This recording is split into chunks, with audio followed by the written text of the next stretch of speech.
Hey everybody, welcome to We've Got Ward, a Doof Media podcast series where we expertly dissect and discuss Ward while those return to the world of parahumans. I am Matt Freeman. Are you? Well, Am I? I don't think so. I think you're Scott Daly. But what does that mean? Well, Scott Daly is a voice in my head that I talk to every Tuesday night. That's you. Oh, okay. Well, that's a relief. This is the weekly podcast where Matt and I eagerly dive into Wildbow's world of identity issues, scary shardbringers, and alien-based death powers as we analyze and interpret this ongoing web serial. This week on the show, we continue with Arc 17, Sundown, with chapters 17.3 and 17.4. Victoria has a bunch of chats with people about identity as Amy and Chris make their move with their new scary shard babies. That's it. That's just the whole episode. Matt, It's true, yeah. What do you think of these two chapters? Man, these are great. The conversations, the exploring of identity through, we like to talk a lot about the idea that like you can explore these really deep ideas through genre fiction by making the metaphors connect. Yeah. And I'm just really loving what Wildbow is doing with this arc in particular, where we're just looking at identity through so many different lenses. It's imprecise just to say, oh, it's about identity. It's about very specific, takes on the idea of identity. Yeah. And it's really forcing you to ask a lot of specific questions. And I think it's really, really fascinating. I agree. I will say that prepping for this week's episode was harder than it normally is for me because it's deciding where to talk about what, because I think so much of these two chapters are just ongoing conversations and explorations of that central theme. So it's like you kind of want to talk all about it all at once and deciding like where to parse it. And I don't know how good of a job we did. We'll see. But I mean, I think the interesting thing about these chapters is we are definitely getting to a point in the story where the themes seem to be coming to an head. This idea of identity that arguably has been in the background of this entire story is coming to a focal point and coming to a point of direct conflict for our protagonist and the thing she's involved in. And that's good because I think we're approaching the end of the book. I don't know how close we are. I don't want to make an actual prediction on that, but we're getting there. And so it makes sense that these things are kind of starting to come together in a very satisfying way. But it makes our job a little harder because these are such big ideas. And it's not like scene by scene we can break them down. It's interwoven throughout these entire chapters, and indeed, God, this whole book. Yeah, as you say, you could probably write a pretty good sized essay about just Kid Win in these chapters, or just Vista in these chapters, or just Carol in these chapters, and what is being said through that character. But the fact that all of these characters are bouncing off of each other, interacting, and that, like you said, it's all threading together, that makes it more rewarding to read and more difficult to talk about. Yes, indeed. Yeah. So let's attempt to do that. Let's do it. Quick announcement up at the start. Again, the Halloween costume contest is open. Please email photos of yourself or somebody else, I guess, wearing a parahumans themed Halloween costume to gotwormpod@gmail.com. Again, we have to stress that if you are emailing a picture of somebody else, you have gotten their consent first. Yes, please. And check out the website to see what the rules are about that. And that will also be linked in the show notes attached to this episode. Yeah. All right, let's get on into these chapters. Let's do it. 17.3. And we continue catching up with Manwin and Clockblocker and exploring this arc's concept of the resurrected flock and their deviations from the people they used to be. And I think it's safe to say a lot of this is being used as a very clever way of talking about Victoria's present issues with identity, as we'll see more explicitly in the next chapter. And I also think it's safe to say that this is all a great metaphorical way of talking about identity and how it changes over time. Yeah, no, I totally agree with that. You're absolutely right. If there's a theme of this arc specifically, then it is this idea of the changing nature of identity. How much of ourselves are we? What do we do to get back to that early version of ourselves? Can we? Should we? Want to? I like this idea. You know, when the arc name was revealed, my immediate connecting point was the concept of sundowning. You know, this late stage dementia idea where you kind of start to lose yourself a little bit, where bits and pieces of you go away, and it leads to confusion in people. And I think that really fits what we've been talking about so far. Yeah, and I mean, not just, I mean, the fact that it's temporal over the course of a day. You can be lucid in the morning and really experiencing heavy dementia symptoms in the evening, and then back the next morning. Like it really emphasizes this idea of identity being this like plastic malleable thing. And yeah, I mean, just the idea of dementia in general is also obviously an example of people changing in rapid, sudden, and upsetting ways in very short periods of time. Yeah, totally. One of the things that I've been really thinking of after these past couple of days after reading these chapters was how the flock kind of fit into our overall, you know, parahumans metaphor, right? We have this defined idea of powers as this overarching metaphor, literalization of trauma, and so there's this idea that like that you need to get closer and more attuned to your trauma to really grasp control of it. That's this like overarching idea that's Victoria's main goal right now. But who are these dead people that come back to life, and how do they fit into this metaphor, right? And I don't have a perfect answer for that, but it is a concept I want us to kind of think about and explore as we go through these very heavy identity-focused chapters, because I think it is doing something very specific. The flock represents something very specific, and it's not just a reflection of what Victoria is going through. Mm-hmm. Yeah, definitely. It's its own really interesting idea. Yeah. Which I mean, I think we've been having a lot of fun talking about it on the subreddit lately, or the Discord too. I guess both. Yeah. Just all the different kind of interesting questions it raises. This idea of you've been scanned by something, and now it's gonna recreate you. Yeah. Okay, what does that mean? What does that mean for you? Right. And yeah, it's really, really interesting stuff. Yeah. I can't wait to talk about data analytics as it comes to identity. That's basically what we're talking about here. Yeah. So Victoria and Christopher talk about Cape adjacent shared experiences and the kinds of things the Protectorate would do to reach out to kids. Man, I really latched onto this opening part of this chapter a lot. I just like, you know, you and I have talked so much about how every moment is a potential for character beats here. And there's this little tiny story they tell, this little connecting moment between these two characters is just really great. And it's another small window into the complex past of Victoria. And she was this person that presumably was the best in her class. She won the privilege of getting to go hang out with a cape for a day and have a one-on-one session with a cape. But it was talked about that she already hangs out with capes all the time. Why should she get this privilege when other people don't have it and she does? So she gives up her spot. And I like that detail a lot in this story, Matt. This idea that she gave up her spot and went home and cried. It's not that they took it away from her. It's that she gave it up. And like, I love this idea. Like, I feel like Carol was probably, and maybe this is just my anti-Carol bias showing, but I wonder who it was that was talking about how it's not fair, right? Like, where was that coming from? Because I don't think it's too crazy to extrapolate out to be coming from Carol, right? And this idea that Carol might not have told her directly to give up her spot, but she was kind of pressured into this idea that, no, you shouldn't need that. You don't need that. Give up that spot. That's not important to you. You have me. I'm a cape. You hang out with me all the time. Yeah, I mean, it's possible. I admit my mind didn't go there, but I can see that. It's quite plausible.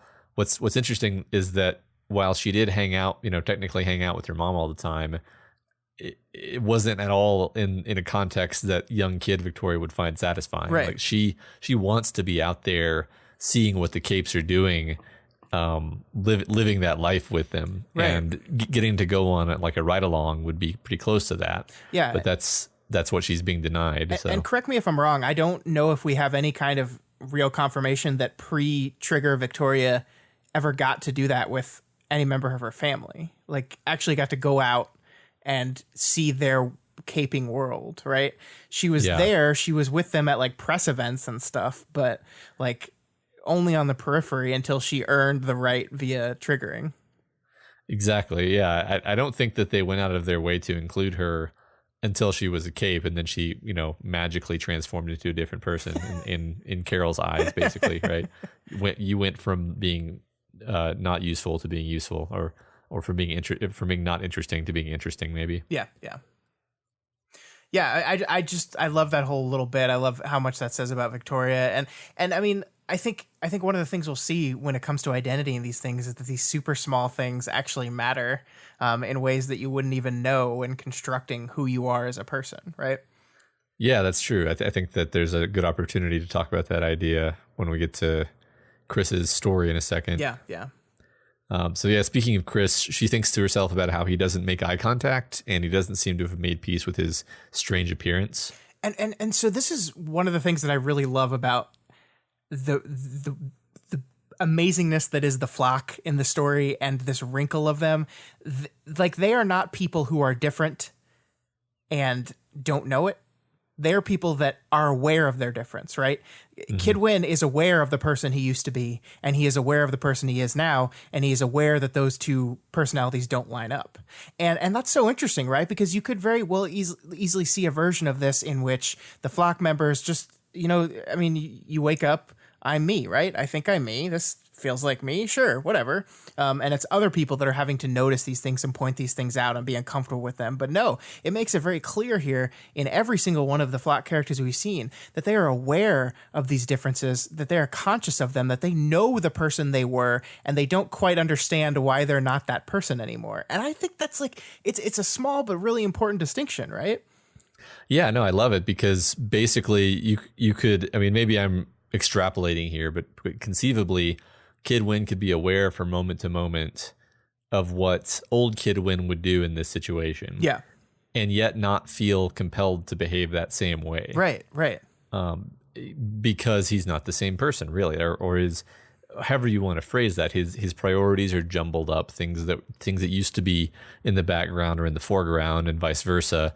And so the consequence is that these people behave differently, and they're aware that they're behaving differently, and they're also aware that they're missing memories. It's not just like they're aware of the memories being hazy, which is different from just not having them. Sure. Yeah. I love it. I mean, like, it's one thing for another person to talk to you and say, man, you really don't sound like you. It's entirely another for that person to reply back and say, yeah, I don't really feel like me either. It's such an interesting wrinkle in this whole thing. And I think it really drives this central idea of identity crisis, of trying to, and not being sure of who you are and where you fit in the scheme of things. Yeah. I love it. And Valkyrie and others mention, like, they can probably maybe get back to who they were before. And I think that's a fascinating thing to talk about, because what is it to get back to who you were before? Yeah. Like you can't, you and I can't rewind ourselves to who we were yesterday. Yeah. So how do you get yourself back to who you were before, and why would it work that way?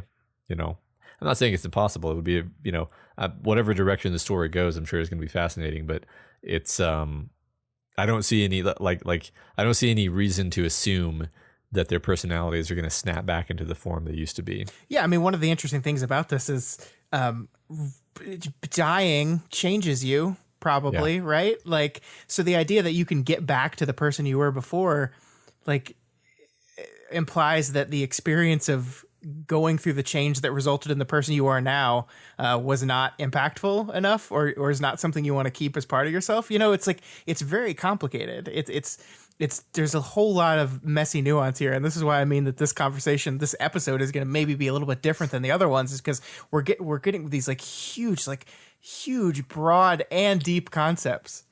Right. I mean, just, peek behind the curtain. The last several things you and I have said back and forth have been off script, just conversation, and right. We just kind of exploring ideas. So yeah.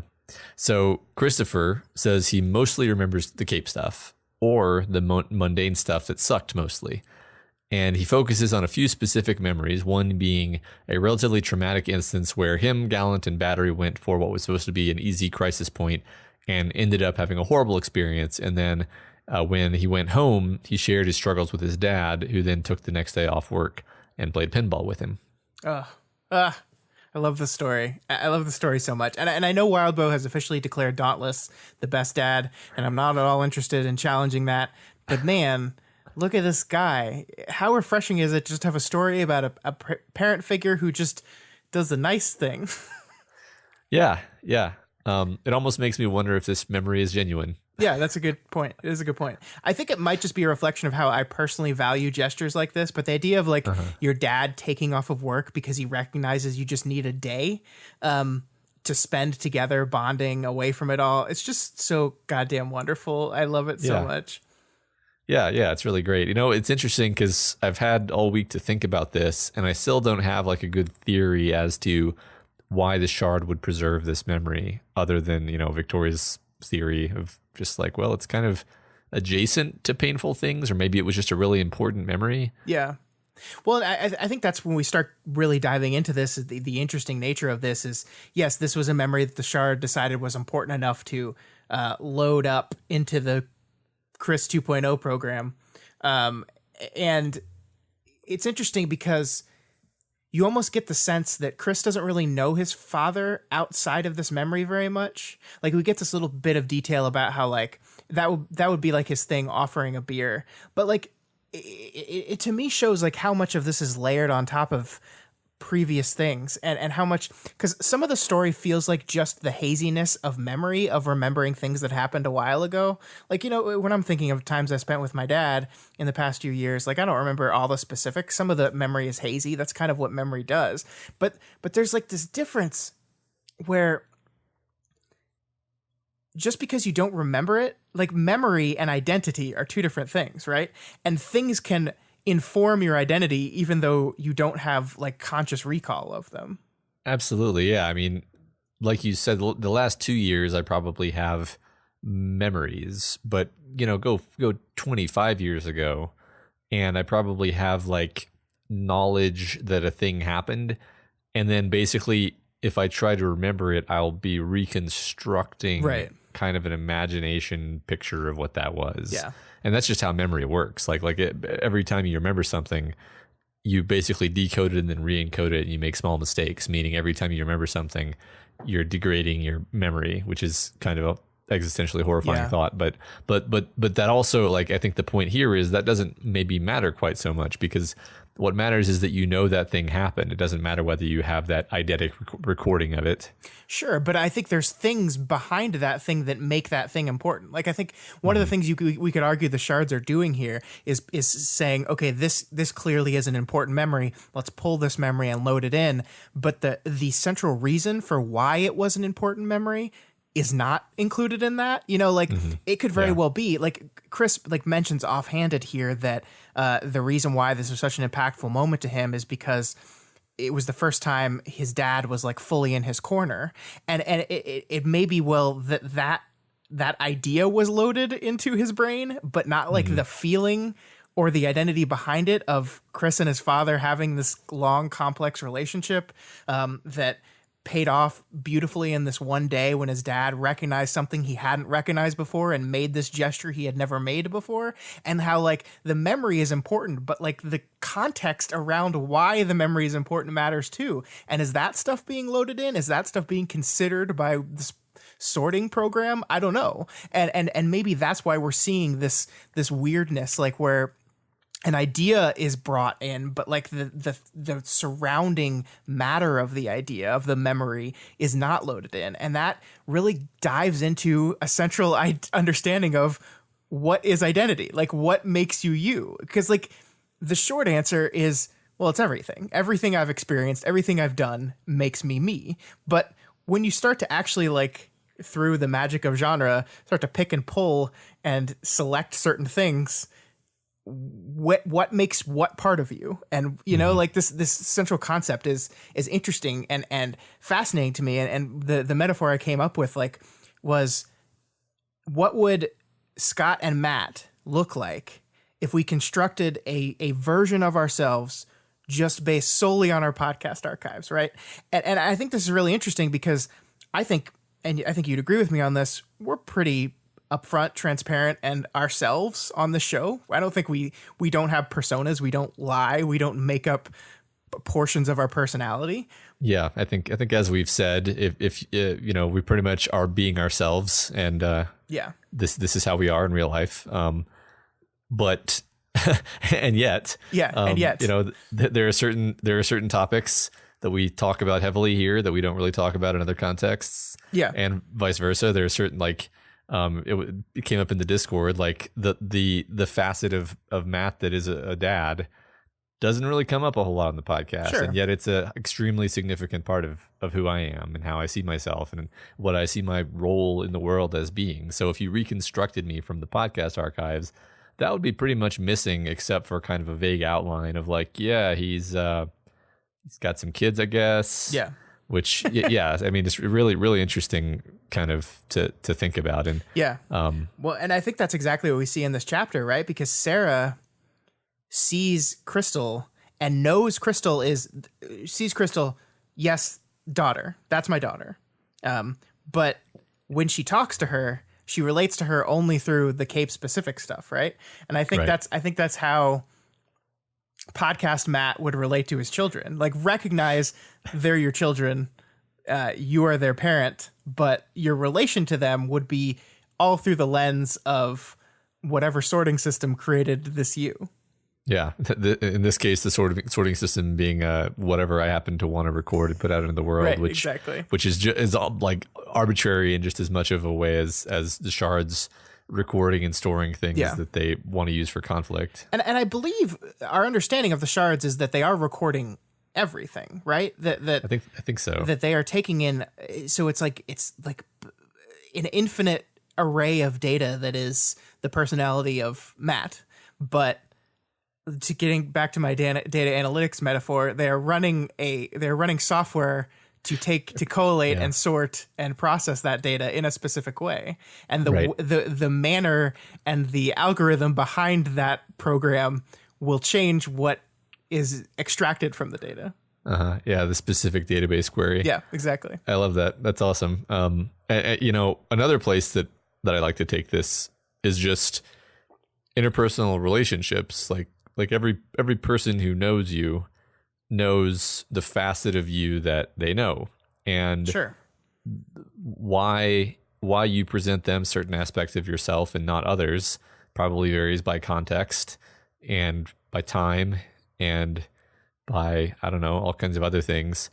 But I mean, and the story later on kind of brings this up directly, the idea that I think it was it Crystal or Vista who brings up the mom who they knew, who all she could talk Crystal. about was her kids. Yeah, Crystal brings that up. All she can talk about is her kids. She's so one-dimensional.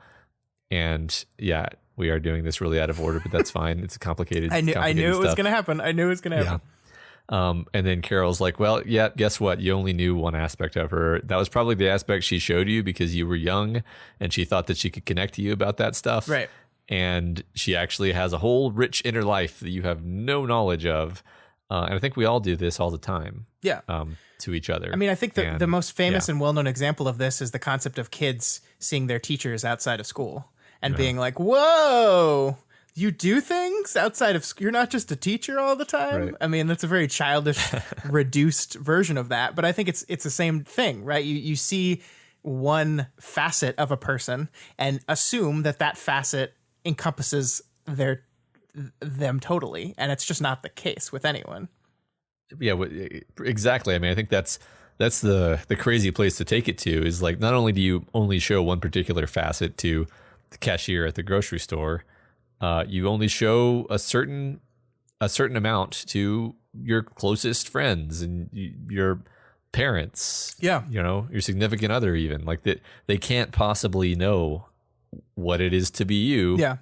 And if you're not able to record what it is to be you and then print out what it is to be you, is it really you? Well, I think it gets so confusing because does it matter? Like, at the end of the day, like, the Kid Win that is standing here talking to Victoria is Kid Win. He is this version of Chris. He's not that version of Chris, but how much does that matter? I don't know. Like it feels like it should matter, but does it? I mean, Victoria certainly like is pretty indifferent to this. We'll get to it in a minute, but this idea of like the center of who I am is living at a different address, which seems like a very radical shift in a person defining who they are. Yeah.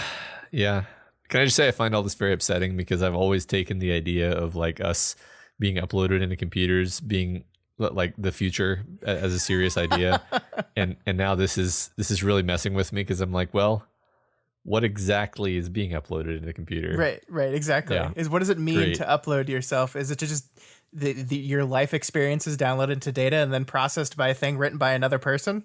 Because is that going to be you, Matt? Don't know, Scott. I much preferred it when I didn't have to think about these things and I just assumed it would all work fine. But thanks, Wildbow. Yeah, thanks, Wildbow. Here we are now. Thank you. I love it, though. I mean, I really do. I do. This is the reason we're spending so much time talking about this is because I think for both of us, this is just an inherently fascinating concept that the book is really diving into, and I love it. I love it so much. Me too. So let's get back to the script, Scott. Oh yeah, that. All right. So Victoria relates what Christopher is telling her to the framework for thinking about shards that she's been building.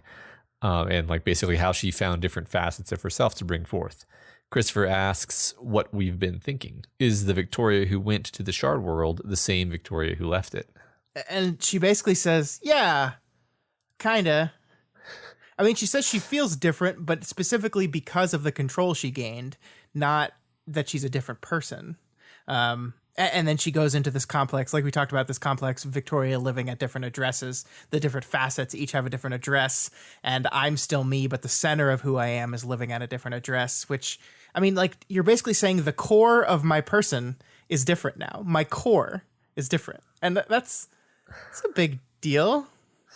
Yeah, it's interesting. I mean, I don't think I took that line as being as strong as you did, but you're absolutely right that it's like she's kind of blasé about the idea that there's a dramatic internal shift in her life. Well, I mean, it is true that the core of who she is didn't become something entirely new. It just became a different priority system. Yeah. And also I kind of want to correct myself there because I think by the end of this the 17.4, I think it's clear that she hasn't been blasé about all these things. I think she's been terrified to think about them. Sure. And by all these things, I mean like all of the big question mark things that have happened to her recently, where we're like, holy shit, this seems like a big deal, and then she never thinks about it. It's not because she's blasé. And I think that the next chapter is a really great culmination of all of what's been simmering under the surface with that. Yeah, for the whole book. Yeah. I agree. And I think, for the two of us to just like get scared about talking about identity in abstract, she is a woman that is living it, is literally living all these abstract ideas. Because I mean, that's we haven't said that specifically, but that's one way in which all this stuff is syncing up to our main character a lot. What the flock is going through, as you said at the very beginning, is very close to, not in the same way, but very close to what Victoria is struggling with. Yeah, I mean, in the sense that the flock and Victoria both kind of got sucked into Shard World and then spat back out. Yeah, it's just her process is a lot less dramatic than theirs. Yeah, I mean, we can't discount the fact that her body was reconstituted by Amy, and it's not the same way in which the flock's bodies were reconstituted, but she did have a external force recreate her in a certain way, and she remains unconvinced about the idea of that person being the person she was, should be, etc., etc. Yeah, that's a really good point, because really it's not like Amy was storing down to the molecule blueprint of Victoria's body in her brain. Yeah. That was certainly stored on the shard. So that's definitely something that came from Shard World. Mm-hmm. So good point there. Yeah. So I just want to talk about this exchange here. I don't even know exactly what I want to say about it, other than I just thought it was a great moment. So Victoria is talking about how she feels, and she says, "Up until I entered that room, I didn't have control, and the huge aspect of this world felt massive, untouchable, out of reach. I saw a broken trigger where a man described being a small figure at the mouth of a volcano. You can't beat the volcano. It swallows you up and you have no chance. And sometimes it's the next person's volcano." "I'm sorry I didn't visit you," Vista said. "After." I shook my head. Yeah, I just I don't know. Not a whole lot to say. I just love the writing there. I love the interjection of Vista's like feeling into the moment. I guess what I want to say, like from a writing perspective, is like anytime I notice something in writing where I'm like, I never would have thought to do that, it makes me want to pay attention to it. And what I mean specifically is Vista's kind of derailing the conversation here. Like it goes against the flow of the conversation.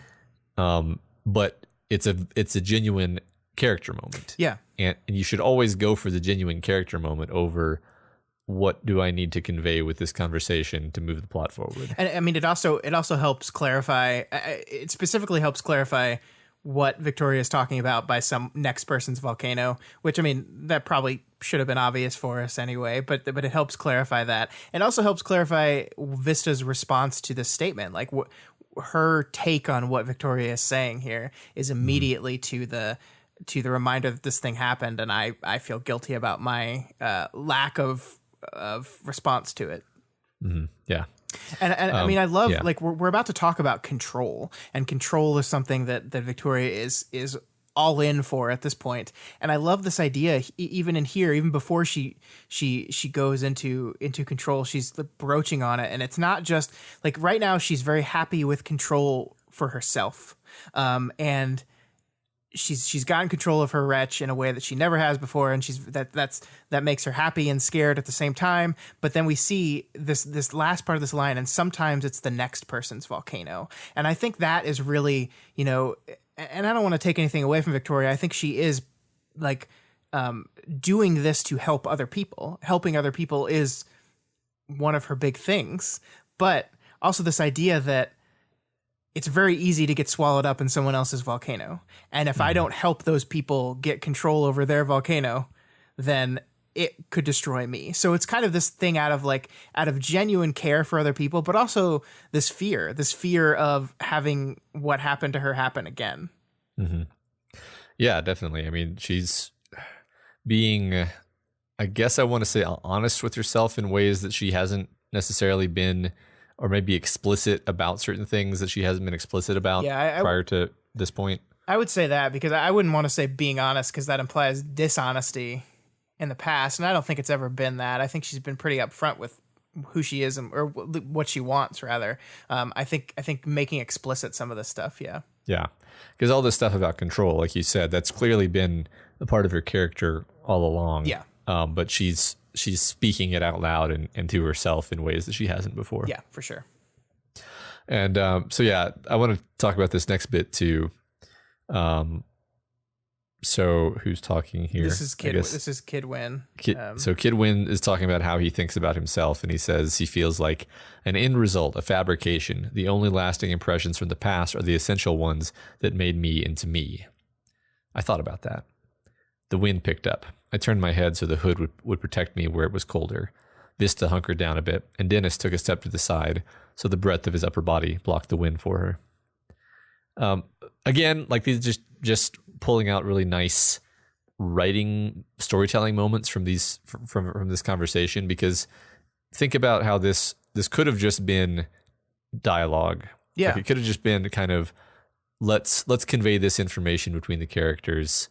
And yes, of course, there's going to be character behind that, because there always is with Wildbow, but he goes out of his way to have more than just that, right? Like we've got the moment of Vista kind of spontaneously offering an admission of guilt and wishing that she could have done things differently. Here we've got Dennis shielding Vista with his body, like whatever else is different about him now, he instinctively protects her physically. Yeah.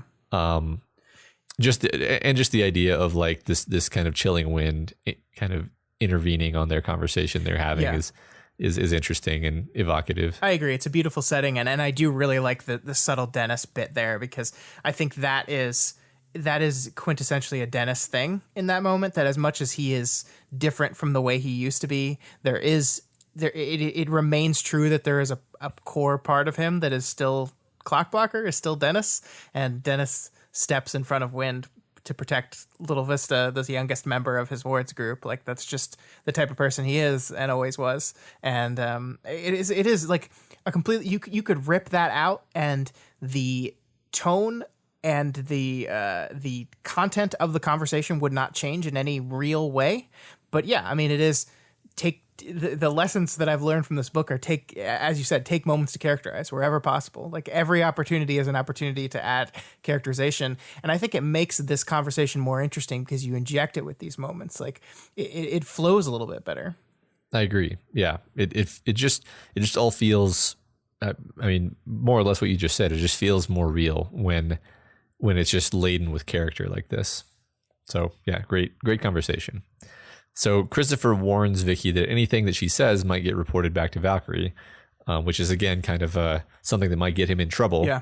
But he's not going to be dishonest. I like the theme of full disclosure that's in this arc, where everyone's just telling people any ways in which they might be compromised, or like Dragon and Defiant now this, and then in the next chapter, Victoria's like, hey, I know your techniques, and I might subconsciously use them to say the things you want to hear. Like, everyone's just being like, hey, full disclosure. Reminds us what we've said before about how we both hate it when drama is created because characters don't communicate basic information. Yes. Yeah. I talked about that just last night on the OC podcast I'm doing, because it's annoying. Oh, no. Okay, well, yeah. So Victoria then talks about her family's relationship with control, and how her whole family is either control freaks or people with no control. And Victoria says that for her part, she is willing to push and to fight to get some control. Yeah, and I love this kind of, it's a very Victoria thing to like do this black and white breakdown of the members of her family, right? It's either the people that obsessed with the control or the people that had none. And that's how we divide it out. And I am definitely going to be the former in that. I am going to be the one that's in control. I'm just going to embrace my essential Carolness, right? Yeah, right. And it's, of course, it's thematically fitting, right? Like, we've talked about this so many times throughout this chapter, or through this book, and that's why I really feel like we're coming to approaching the climax, at least, that all these disparate themes and ideas are coming together. Like, control was something that was ripped away from Victoria. Amy took away control from her, control of her body, control of her brain. That was wrestled away from her. And she's obsessed with not only getting it back, but maintaining it at all costs. And this method, this path is an outlet for that fear of loss of control, that I never want to feel that way again. The only way is to wrestle control from this alien in my head, and then make sure that everyone has the same ability to do it as well, that nobody's head aliens can wrestle control away from any of us ever again. Yeah. Which, it's almost a scary thing to see her admit. Because I think she's kind of struggled with her Carol nature for the book up to this point. And this feels like the moment where she's saying, fuck it. I'm just gonna grab it. Like, and she's kind of she kind of said or thought at least similar things recently, where she's been like, if I see an opportunity to, solve the problem, I will take it. And yeah. I do think that is at odds with an earlier in the story, Victoria, where everything was more about consensus, touching base with other people, making sure she's on the right track, not trusting herself so much. Being this deep into the idea that she wants to take control, it necessarily means that she's less concerned about whether she's spot checking her reasoning with everyone else. Yeah. And that's verifiably true because of everything that she just did, right? She admits it was reckless. She admits she had no idea what was going to happen. She felt like she had to, and I think there's a good case around that. But still, she just acted. She just did it, and it worked out this time. Yeah. Right. And I mean, textually, she did it while she was presenting whatever facet aligns with her, 4 years ago self. Yeah. So like we have strong reason to be suspicious of like, hey, this is like literally not the same Victoria. So the fact that she's talking about control in this way, it doesn't sound like the old Victoria because it kind of isn't. Yeah, that's true. So yeah, and I mean, there's a lot. I mean, we'll get to it when Vista talks to her at the end of this chapter, but there's a lot of this fear of losing herself. And what I think we're kind of seeing very subtly is the connections between people in Victoria's life are starting to fall apart, and it's being replaced by this greater than anything else drive to connect to her shard to get that control. Yeah, I think you're right.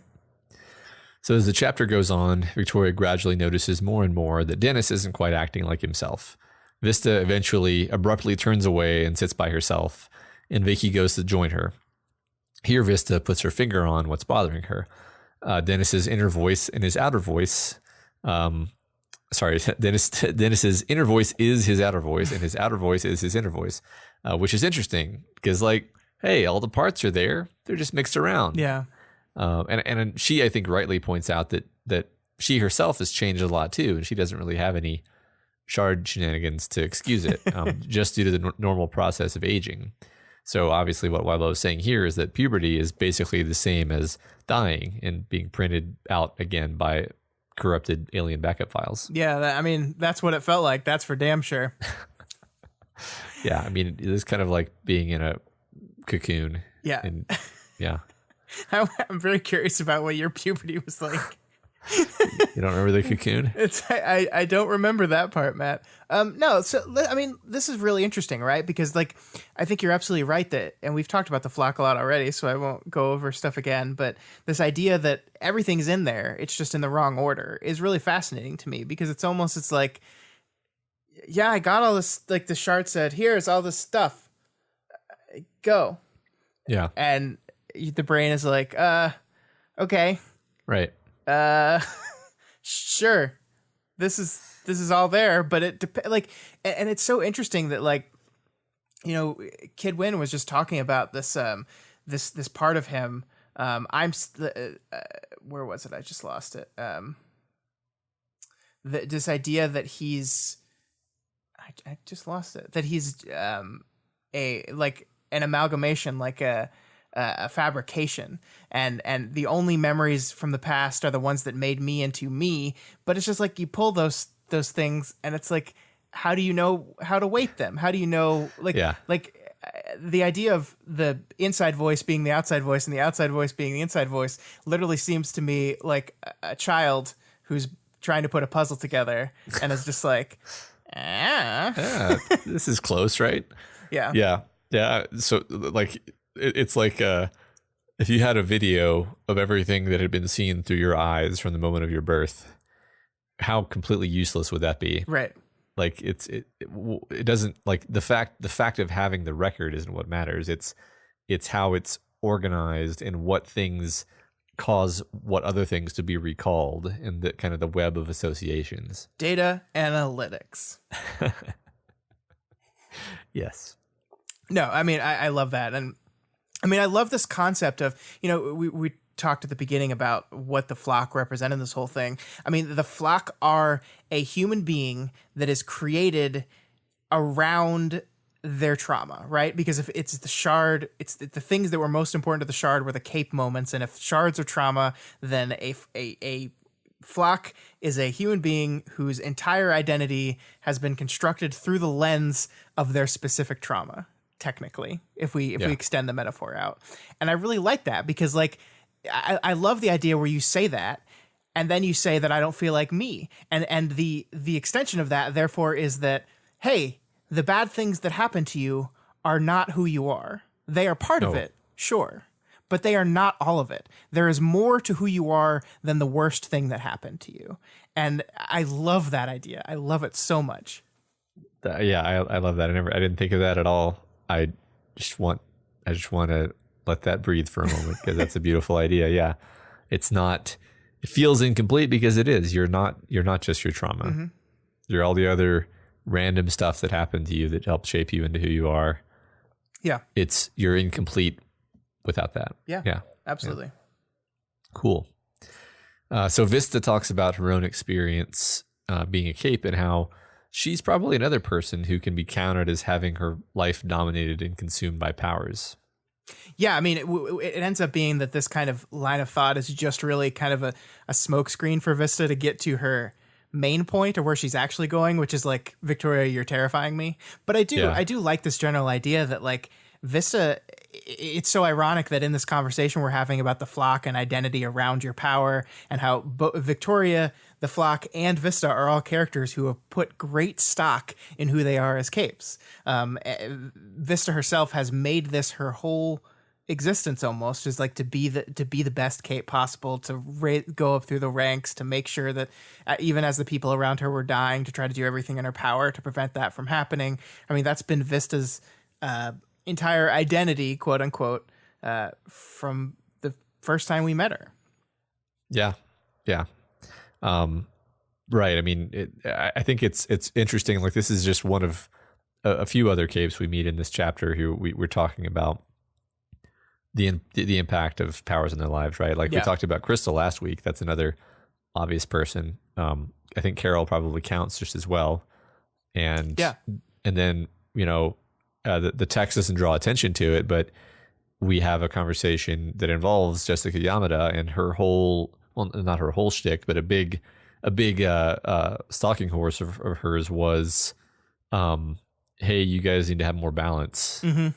And she's in this room, situation room surrounded by people who don't have any balance at all. Yeah.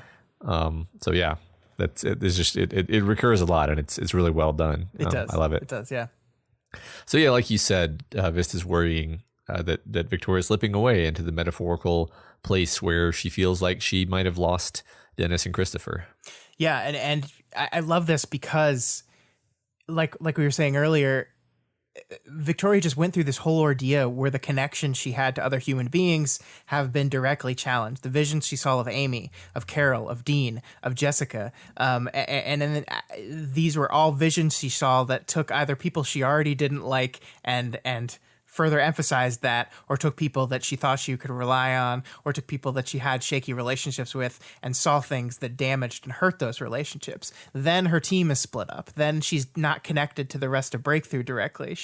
And what she turns to in this moment, as we saw at the end of the second chapter of this whole thing, I think it was the second chapter, maybe it was the first chapter. At the end of the first chapter of this arc, who she turns to in this instance is the wretch. She says specifically, "At least I still have you," right? And so we're seeing all these human connections get wrecked or torn up or broken, and we're seeing her kind of in the quest for control embrace this shard human connection. And look, I want this to be a good thing. I want the idea of you kind of like coming to terms with your trauma and grasping control of it to end up being a good thing. But like, it's not just a metaphor for trauma. It's also an evil space alien that's trying to fuck everything up. So like, I'm not entirely convinced that this is the best way to do it, especially the idea of I'm going to have to cut ties, maybe a little bit. Yeah, I mean, it's an evil space alien that specifically wants her to seize control, to be the tyrant. Yeah. And it is concerning that is the direction where she's suddenly finding all kinds of reasons to believe that's the right course of action. Yeah, especially as by the end of this chapter, we really start hitting beats that make us think of another person who really wanted control and where that led her. Yeah, that's true. Yep. Okay, so in the end, Victoria says she doesn't plan on breaking any rules because she won't need to. The shards are coming to them, and they need to be ready regardless. Which isn't saying that you're not going to break any rules. Yeah. It's yeah. Like, I mean, I agree with her that like shit's going to go down whether or not Victoria acts or not. I think the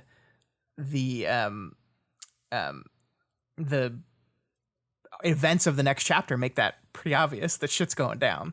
But yeah, it's not exactly promised there to not I mean, I think she made it very clear that if it comes down to it, yeah, she's going to break rules. Her priority here is getting control, and she's going to do whatever she needs to do to ensure that happens.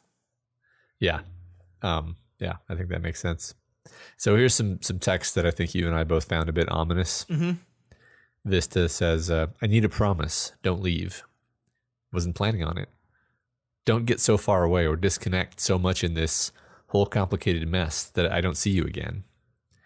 And then a bit further down, I promise, at the end of all this, you can call me Big V and I'll call you Little V. And then just a sense of doom falls over you. Right. Like, I think the most Wild Bowie way this could go is that at the end of this part of the story, Victoria approaches Vista, and the only thing she remembers about her is that she's called Little V, and that's it. She remembers nothing else about her, has no sense of connection with her other than you're called Little V. Like, that would be a tragic way of like making this promise come true while taking away the real like impetus behind it. Yeah, I had the same thought. It's gonna break my heart. Yeah, but it's probably going to be something different and worse, so I'm sure don't worry. Right. Yeah, Wild Bo sure knows how to make it worse. He does. Than anything we can think of. He really does. We really don't have to worry that we've figured it out. So the two flock members describe what it was like being dead. They said that they would be sent as messengers, part of the communication between shards. They hint that there is something that capes can do to become more in sync with their agents. But they won't say what it is. And then Clockblocker brings up anchors. You need to hold on to things like your family, which is just the perfect thing to hold on to for you. Yeah. I like that it's actually Vista who says, fuck that. Yeah. It's perfect, right? Yeah. Yeah.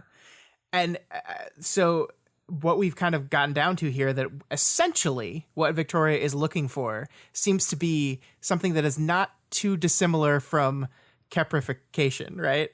Like the idea that you want to get more in sync with your agent. The one thing that Clockblocker brings up in that regard is, you're going to need anchors. You're going to need things to hold on to in that regard. And that, I mean, that is sending us down memory lane with what happened to Taylor. And I mean, it was kind of getting more in sync with your agent to a certain extent, right? Yeah, I mean, I think so. I mean, jailbreaking the power in general. I think that's sort of what Teacher ended up doing. And he my guess would be he didn't have an anchor. He just gave in. Yeah. Gave control over. That's what it looked like. Yeah, and at the end, Taylor's anchors got tossed away one by one until all that was left was Kepri. But we do know that Victoria's shard is different. It's a different kind of shard. It wants different things. It seems more in sync with her in general. So does this mean there's going to be a different result? I don't know. Yeah, I don't know. It's a fascinating question, and I do agree that we are drawing intentional parallels with the prior story. Yeah.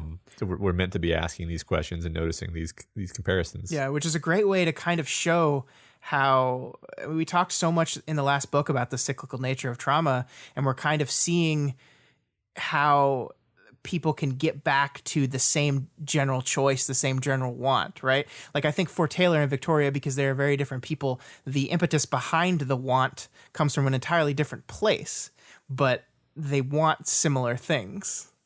Yeah. I think it's almost like, instrumentally speaking, if you're in an environment that's just chaos and violence, it's pretty rational to want control. So it's not surprising that these two protagonists would converge on that as a kind of intermediate goal on the way toward, almost no matter what you're trying to do, control is useful. Yeah, sure. So I think what each of them wanted to do with that control, very different. Yes, true. So toward the end of this chapter, Kid Win shows them a readout of all the current known threats. And we basically learned that Amy's currently, the creation of the shard monsters is roughly contemporary with this conversation. I love that Victoria's reaction to this is both unsurprised and like, what the fuck, Amy? Yeah. Right? I love it so much. It's perfect. Like, right. It's one of the things we talk about in storytelling a lot. And I think we've talked about this specifically about our Deconstructing Shyamalan series on the Doofcast. You should listen to that if you haven't already. Is this idea, we talk about it specifically to twists there, but I think just this general idea that a plot move or a turn or a twist, whatever you want to call it, should feel both surprising and inevitable. And I think to our protagonist, what Amy has become is both surprising and inevitable. And I think, as we gear up to whatever this big conflict is going to be in the next chapter, that too feels both surprising and inevitable, that it's coming down to identity. It's coming down to Victoria on one side, Amy on the other, and what their justification is going to be here. Because I guarantee you, Amy still sees herself as the good guy. She's doing this for the greater good, right? Yeah. We kind of get hints at that in the next chapter, where it says that her Chevalier dude is going to deal with the machine army. That's nice. Yeah. No worries. Yeah. It's all good. Yeah. So I love that feeling of inevitability, and it's like, yeah, of course, this is good. It was always going to be the way it had to go down. Yeah, right. I mean, she's been warning everyone, as she herself pointed out. I've been warning all you fuckers for this whole book, and now I'm actually a little bit satisfied to see this is happening in a sick way. Yeah. So there's this exchange toward the end where there's a little bit of skepticism cast toward Valkyrie, and Victoria kind of, she says, I hated to ask, but how sure are we? I know you're biased, but, and Kid Win says she had access to monsters like Bakura and Eidolon. She hasn't called them out, hasn't given them bodies. I wanted to pull this out only because it's the second time we've mentioned Eidolon in as many chapters. And that seems important in some way. I do think it's hilarious here that, like, the first time we mentioned him, it was specific to how he could command a room, but nobody fucking liked him. And the second time we mentioned him now, he's put in the same sentence as a monster like Bakuda, which I just find hilarious because, like, it's just like, oh, how the mighty have fallen, right? Like, he's one of the most powerful capes in the world, seen before the events of Worm as one of the greatest heroes in the world. And now he's mentioned in the same breath as Bakuda. It's just like, wow. That is really interesting because I don't think even Victoria would have necessarily called him a monster, but Kid Win clearly has some opinions about Yeah. It's great. I mean, I do wonder how widespread this perception is. I wonder, like, if most people think of him this way, or if most people are just like, he was one of those guys. We found out later he was in Calderon, so that was disappointing. But a monster? Yeah. I wonder how much of this is influenced by his time chilling with Valkyrie, right? Like, Eidolon's in there somewhere. Is Ghost version of Eidolon just kind of a prick? Yeah. Kid Win, I don't know. It's interesting. Yeah, right. I mean, that's funny because they probably did interact in some way. I don't know. Yeah, interesting. So Victoria is then called by Narwhal and chewed out for interacting with Capricorn earlier, but Victoria avoids spilling the beans on why she crossed paths with Cap. And we'll deal with it. We'll deal with Narwhal next chapter, Matt. I got some words for Crystal Lady. Yeah, she's really on my last nerve. And then the chapter wraps up with Victoria basically thinking, why is it that I feel like I should be more worried about one of these other risks that we've already written off as being resolved, and this whole thing with Amy is just a distraction, basically. Is this just a simple misdirection, a red herring that the book is throwing our way, or are we being primed for something unexpected to happen? I mean, I'm almost sure that we're being primed for something unexpected to happen. Whether it's going to be one of the green lights or just something out of left field, or it's usually unsatisfying for something to be literally out of left field, because then you're like, well, that wasn't set up, right? It's going to be something that was set up. But I liked the way you phrased that sentence you said, though. You phrased it as something we had previously written off as resolved coming back, which I mean, I think you structured it that way. is intentional. Like, right? Like, I mean, there's the idea, like we both held pretty firm to this idea that them fucking around in Dreamworld was going to be the thing that causes this whole thing to collapse, and we've moved past this, and we're like, oh no, it ended up being totally fine, and that isn't the thing that's going to cause it. And I feel like you're laying some seeds there, Matt. Yeah, I mean, I definitely think that Victoria Dallin is in a bad place and has made some bad choices recently. So she could easily be the thing that goes wrong. Sure. I still think Crystal could be it. Yeah, here we go. This is the most important question I have for you tonight, Matt. Is Crystal the big bad of Ward, Matt? I mean, I don't think she's the big bad in the way that Scion was the big bad, but I think that it's got, okay, like just from a storytelling point of view, and this is fun to talk about at this point in the story, because later on we're going to come back and listen to this, and we're going to know what the answer was. And so the analysis from within the framework of being in the middle of a story, we know it's going to be something's going to go wrong. It's a story. Something has to go wrong. Yeah. And good storytelling, like the kind of rule, it's not a rule, but a good guideline is the thing that goes wrong generally shouldn't be the thing that you're expecting to go wrong. Because that's just kind of boring. It can be the thing you're expecting to go wrong, but in a way that you didn't expect. That's generally fine, I think. Yeah. Or it can be something that was set up, but you didn't realize that it was being set up as a thing that could go wrong. Yeah. So I think there's a lot of options for what that could be. Sure. And so like it's gonna be one of those things, I think. And I don't think I'm being particularly brave and clever by saying that. Like that's just like, this is how storytelling works. No. But I think the bravery and cleverness comes from your Crystal reach. I don't remember what the impetus of this whole theory was. Do you remember? I mean, the thing that crystallized it for me was that she sees the trigger. She sees the visions through Tattletale Shard, and there's a way in which we still at this point suspect that it's possible that everything that she saw in those visions was like literally true, but that she pulled the wrong conclusion from it. Sure.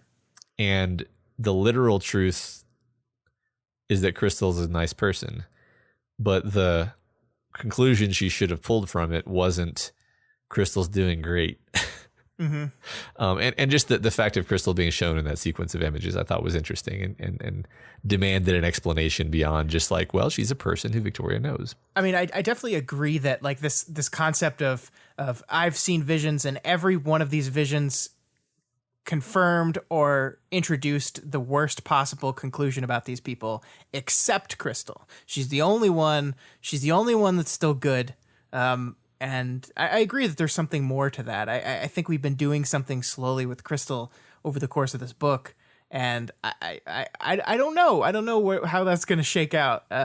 I think you've gone to like the worst possible conclusion, which is fine. We are reading a Parahumans novel, but I don't know. I think it is worth paying attention to, and yeah. I love this. I love this theory, and I can't wait. Regardless of whether it's proven right or wrong, I can't wait to see how it plays out. Yeah, I mean, I think I kind of already felt like I spent too much time talking about it last week, because it's like, well, it's either going to be true or it's not.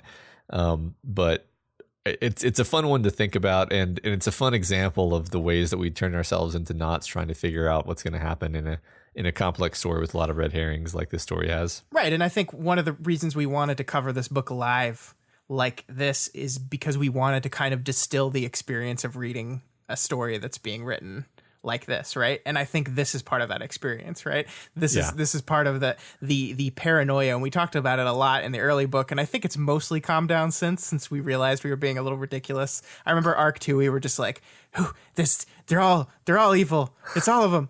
Yeah, right. But I mean, I do think that is part of the fun, and I'm glad we get to talk about this, right or wrong, because it is a lot of fun. Yeah, right. And then there'll be a whole new level of value to this later when we or others go back and listen to it and get to laugh and or appreciate where we were coming from. Absolutely. I mean, you could like the biggest frickin' genius of all time. I could. That's why you take those shots. Exactly. All right, let's move on to 17.4. Let's do it. So here, Vista and Victoria stop by Vista's dorm room, and Victoria looks over all of her stuff, which is all very capey. Victoria then logs into her computer for her and sees that Vista has been checking out Capricorn's selfless shots. Mm. The two of them then worry about how to handle Narwhal being super pissed about at them. Yeah, so this chapter, as you talked about a little bit ago, this chapter is kind of the point at which all the nebulous ideas that we've been discussing throughout this arc, and even the story as a whole, kind of start to come to a focal point. And I can't help but reflect this early part where we scan Vista's room and reflect it through that conversation about who she was in last chapter, right? Because on the surface, everything in this room seems to back up what Vista said, right? She's fully committed herself to the Cape life. Everything here is Cape oriented. The artwork on her walls, even her musical taste is defined by her relationship with Weld. All the music she likes, the text goes out of its way to point out how obscure and unknown this music is, to the point where it's basically saying the only way Vista could have ever heard about this stuff is if it came through a recommendation with Weld. Even like, her relationship with Byron is, he's a Cape. It's still very Cape centric, right? Yeah, true. And this is a facet of Vista that we're seeing here, but it's not all of her, right? And I think that's one thing we don't want to lose in this conversation, that just because this is the Vista that has been presented to the world, especially through how she decorates her room. What is decorating your room but not a presentation of a certain facet of who you are, right? Like I have movie posters all over my room. I have a big wall of movies behind me. This is me projecting the facet of me that loves movies. This is definitely part of me. It is not all of me, obviously. And that is something we need to consider here. And I think that's something that is easy to get lost in when you walk in someone's room and see nothing but Cape stuff or nothing but movies. Yeah, that's really, I mean, that's a fascinating idea. Like how much of you is encapsulated by the way you choose to decorate your lived environment. Yeah. Because ultimately it's curated too, right? It's not, it's what you have decided to put forward. Yeah. Yeah, it's a fun thought. Mm-hmm. Yeah. And I mean, like, I get like essentially the way you decorate your room should primarily be for you, right?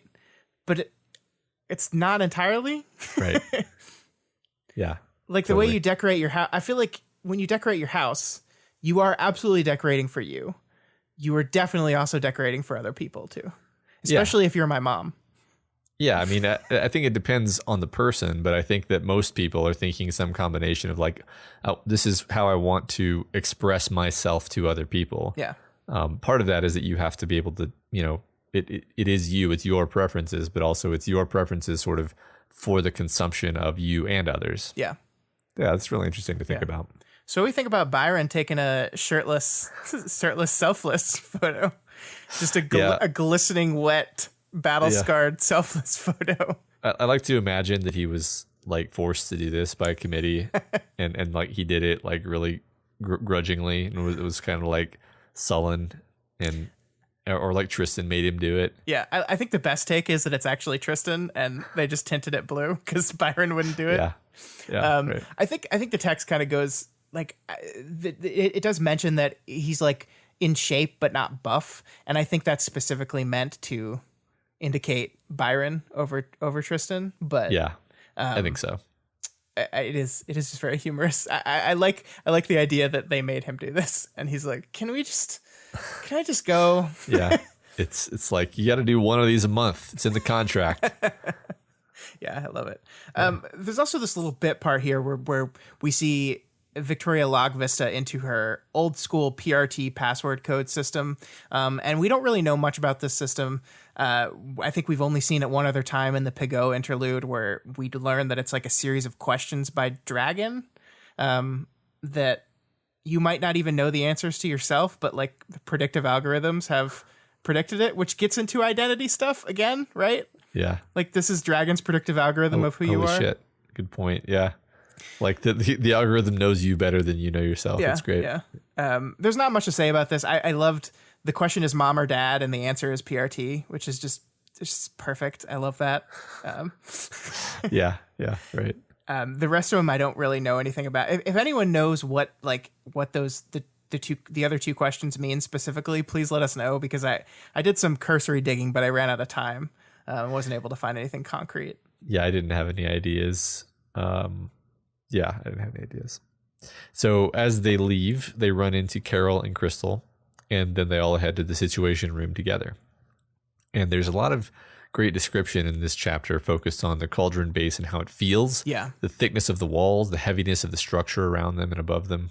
Yeah, and I love how Victoria takes this and immediately relates it back to her mother, right? She says, my mom always felt similar, prepared, fortified, unassailable, endlessly stubborn and dangerous. If she broke, the impression I'd always had was that she would be right as rain soon after, because she didn't brook weakness. And it's this powerful image of her mother, and then it immediately undercuts that the text in the very next sentence says, my mom needed a hand from me to get started on the stairs, and once she had it, she kept relying on it, leaning heavily on my arm. It's like this beautiful juxtaposition, right? Where we look at this big, composing, thick, powerful building and saying, this is exactly like my mom. This is just like her, except not really anymore, because she's leaning on me, and the more she leans on me, the more she needs my help. I love that so much. Yeah, I agree. I mean, it's kind of I don't know. It's sad. Like you kind of always see your parents as being invincible. Yeah. And she's having trouble, grappling with the fact that her mom is so in such bad shape, basically. Yeah. So here, Crystal vents to them about how her mom, Sarah, didn't feel quite right either. And this, of course, goes very nicely with what we were talking about last chapter. So she says it's like talking to a very one-dimensional person. And in the back and forth of this conversation, Vista says some self-deprecating things, and Carol makes it clear that she thinks Vista is awesome, and everybody thinks Vista is awesome, and Vista's parents suck ass. Can we just pause here before we talk about this a little more to appreciate the way this sentence is written? Yes. Because it says, your parents are asshats, Carol Dallin said. Not mom, not my mom, not Carol, but her full name, Carol Dallin, as if to accentuate the irony of the statement, as if Victoria Dallin's point of view is really diving into the narrative here. I love the construction of that one small sentence to really drive home a point. Yeah, I mean, it's delightful. You can't miss it, right? Even if you're not reading super close, using her full name there, it underlines the unexpectedness of her saying that. Yeah, absolutely, 100%. Yeah. I love it. Yeah, and then she kind of, Carol. A lot's been going on with Carol under the surface, I think, because she gives this speech, and it's really something you can just read into quite a lot, where she says, "They're your family. Love them unconditionally. Stay by them through thick and thin. But I think you should listen to people who sing your praises, not the people with their heads halfway up their asses when it comes to valuing yourself. Any parent with a lick of sense would be proud." And yeah, that's about Vista's family, but I'm pretty sure that's also about her and her family. Right. Like, I think it's in Carol's own kind of way, and I don't want to give her too much credit, but I think it's the acknowledgement of her fuck up a little bit. Like, the unsaid thing here is, kind of had my head up my ass a little bit in some ways. And it caused you to not value yourself as much, and you should have valued yourself more.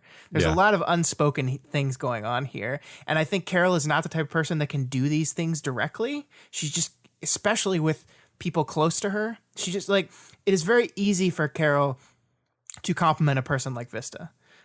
She's done it to other people surrounding Victoria before. She's been very free with the compliments of their and the criticisms, but also with the compliments. She struggles to do it with her daughter. She really does. And I think this is a very Carol way of broaching those subjects. Yeah, I agree. She's trying to get Victoria to guess. Yeah. But yeah, I mean, I don't know. That said, Carol is being a bit different in these chapters. And I think that goes along with the theme of the arc so far, which is people, I don't know. I feel like sundowning is a bit too strong, but people shifting, people's identity shifting, people's facets shifting. And so I want to talk a little bit about the significance of Carol being the one who says this, and the fact that Carol's kind of being not Carol. So another way, though, of asking that is Carol being not Carol, or is Carol being extremely uninhibitedly hyper Carol? And is the same true of the others too. Like, because you could say, there's a certain point of view where you could say, like, no, it's not that it's not that Dennis isn't being himself. It's that he's being hyper Dennis. That's just Dennis, but more so, because all those things he used to just think, now he says them. Right.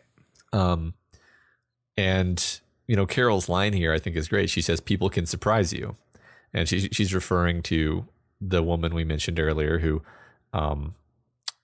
someone had said she was one-dimensional, and turns out no, she's as multidimensional as anybody. You just didn't know. Yeah, I love that. Yeah. So yeah, and like, just, we talked about this a little bit earlier, but the idea that people in real life can seem one-dimensional if you always talk about the same things with them, but that's a fact about your relationship with them, not a fact about them. I love that, the way you wrote that. That's a fact about your relationship with them, not a fact about them. I think that's beautiful, because that is like we see all the people that we coexist with through our relationships with them. Like, whether good relationship, bad relationship, friendship, rivalry, any of these relationships we have with other people is filtered through that relationship. And the idea of knowing a person, truly knowing a person, is very, very difficult. So I really love that idea. Yeah, it's such good stuff in these chapters. Yeah, and I do think it is both not Carol and extreme Carol. Like, I think the text wants us to kind of think that, because there is this line about, like, the things that made her were less obstructed by things like deeper considerations or context. So I think, like, in the fact that I fully expect and would, and I'm not surprised by Carol saying these things or having these feelings, but the fact that she's saying them as bluntly, I think "your parents are asshats" is a very inhibitionless Carol, right? I don't know if she would have said that directly. Yeah, because I mean, if we extend our metaphor, where she's kind of subtextually talking to Victoria, then she's basically saying, "I'm an asshat." Yeah, right. One thing I want to say here is, like, yeah, she gets some brain damage, and that's definitely influencing her physically. Yeah. But as for her behavior here, I don't necessarily want to just chalk that up to the brain damage. Like, think about what's happened to her recently. Like, she had to flee Shin with her daughter being, like, horribly tortured.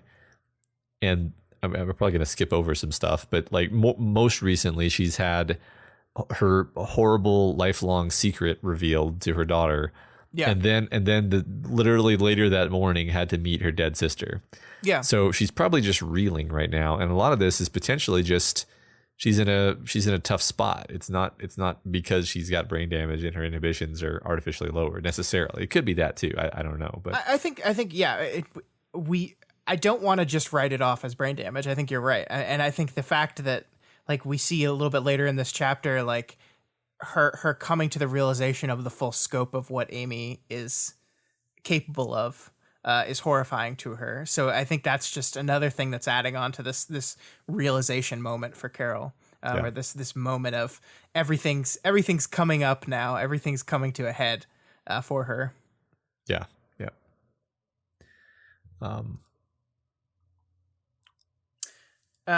So before we move on, I just wanted to just broach the subject, because it takes such a big chunk out of the book, where we talk about, Wildbow goes into really, really big detail on not only the look of, but the mood and the feeling of the Situation Room that our characters are about to walk into. Like, it's multiple paragraphs where he just kind of explores this, starting with the, like, Situation Rooms in real life are not what they're like in the movies. And then he goes into this really excessive is the wrong word. I think it's a great amount of detail. I love this almost tangent where we go explore the full scope of this room and what the mood in this room is.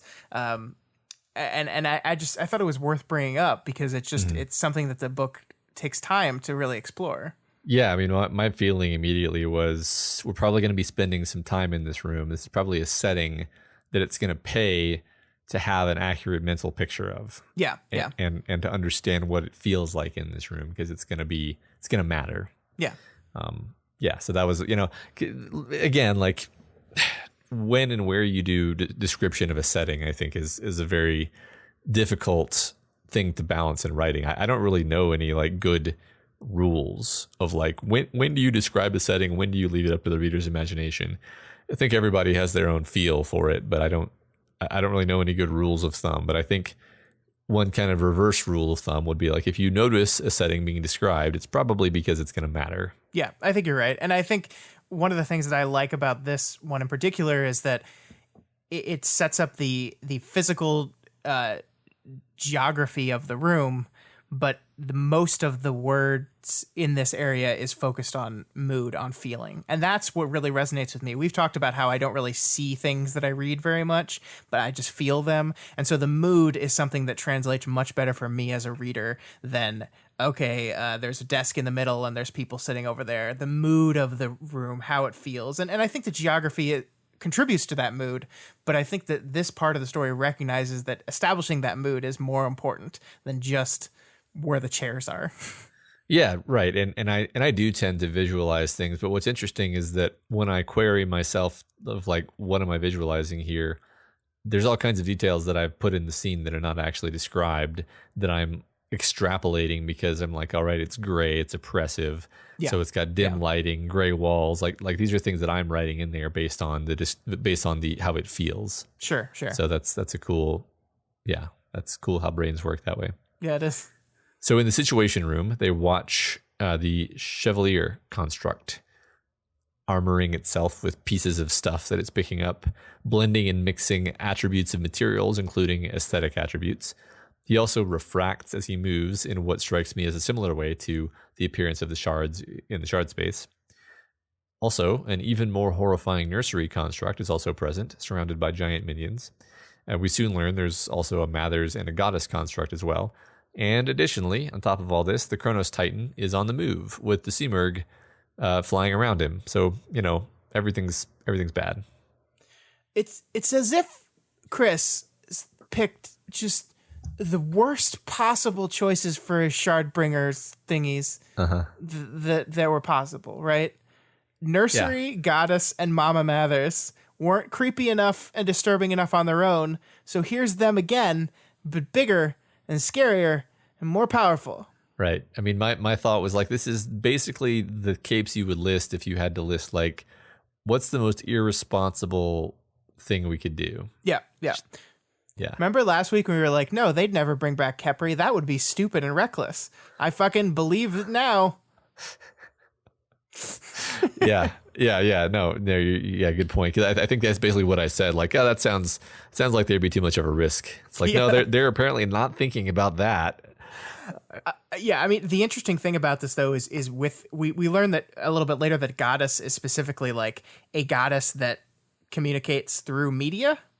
So her power affects capes and capes only through media. And also Mama Mathers is just like, it's just Mama Mathers, but like more.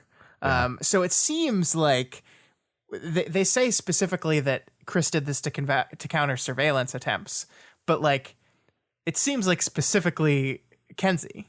And I think that's Chris, the former member of Breakthrough, acknowledging how powerful of a cape Kenzie can be and how damaging she can be when left up to her own devices or not limited in any kind of way. Right. Yeah. I mean, he already has this fixation on privacy from the very beginning. This desire to not be, behind glass. And she's definitely poking him in that sensitive spot. That's great. So speaking of Kronos, somebody made a nice thread about how the theory of anchors that we talked about earlier neatly fits in with Dauntless retaining some identity and not being too much of a disaster. Yeah, and like Khepri before him and like what Victoria is trying to do, there's this idea of getting in sync with your shard, right? And the result that happens when that happens and what that looks like. And we talked about this a lot lately, so I won't reiterate it, but I read that thread as well, and I really liked it. It's really fascinating stuff, and it kind of shows how all this is coming together in really interesting ways. Right. Because we've seen a lot, I feel like we've seen a lot of examples of people overcome by their shard, and relatively few of people whose shard had every excuse to take over, and yet they retain some of themselves. Yeah, and I think as that thread points out, like, it was that way for Dauntless, like, even before all this stuff happened, right? That, like, he's the only... his shard said trigger vision, and he was like, nah. Yeah. Oh, busy. Okay. I guess that's fine if that's what you want. Right. And literally like didn't end up being able to give him the full suite of powers because he was too busy. Yeah. Yeah. Great stuff. So so Narwhal confronts the group as soon as they arrive, and it's a pretty great scene, very intense. Carol is there being hypercharged, arguing with Narwhal at every opportunity. Yeah, and there's one specific part of this before we get into more that I wanted to talk about, because Narwhal is talking about Amy, and she says, individuals curated by Amelia Lever to pattern match to specific individuals injected with drugs by the villain Cryptid, also known as Lab Rat. They are now under joint control of Amelia Lever and the Shin government. Her name is Amy Dallin, my mother said. And we continue through this where it's like Panacea, Red Queen, and Carol really wants to push back on all of these, right? Carol wants to call her Amy. It is very important in this moment for this person that is doing these things to be labeled as Amy Dallin, my daughter, is the one doing this.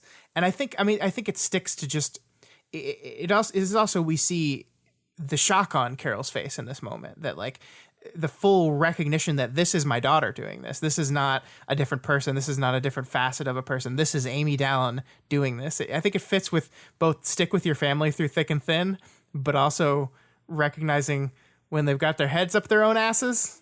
Uh-huh. I think it fits nicely into that. Yeah, when they're not doing themselves any favors. Yeah. Yeah, I agree. So Vista confesses that she was having snuggle time with Capricorn, and Carol defends her to Narwhal, and also talks up Capricorn. Yeah, it just, all you have to do to make Carol look good is put her next to Narwhal. And then... Oh, man. Boom. And conversely, Narwhal used to be kind of a beloved cape. Like we used to not think that she was the garbage person, but here we are. I don't know if I'd go so far as say garbage person. I think she's kind of just a jerk. Like no, this whole, I know. Yeah. Like this whole thing is like, she's just like, teenagers act like teenagers, and I had really hoped you would be the exception to that. Yeah, how dare you act like a 17-year-old girl, you 17-year-old girl. How dare? And it's like her attack on Vista here is really, really mean. And like I get it from the structure of we are people with a job to do, and we've got to do our job to the best of our ability, because like the seriousness of these threats and the seriousness of our responsibility.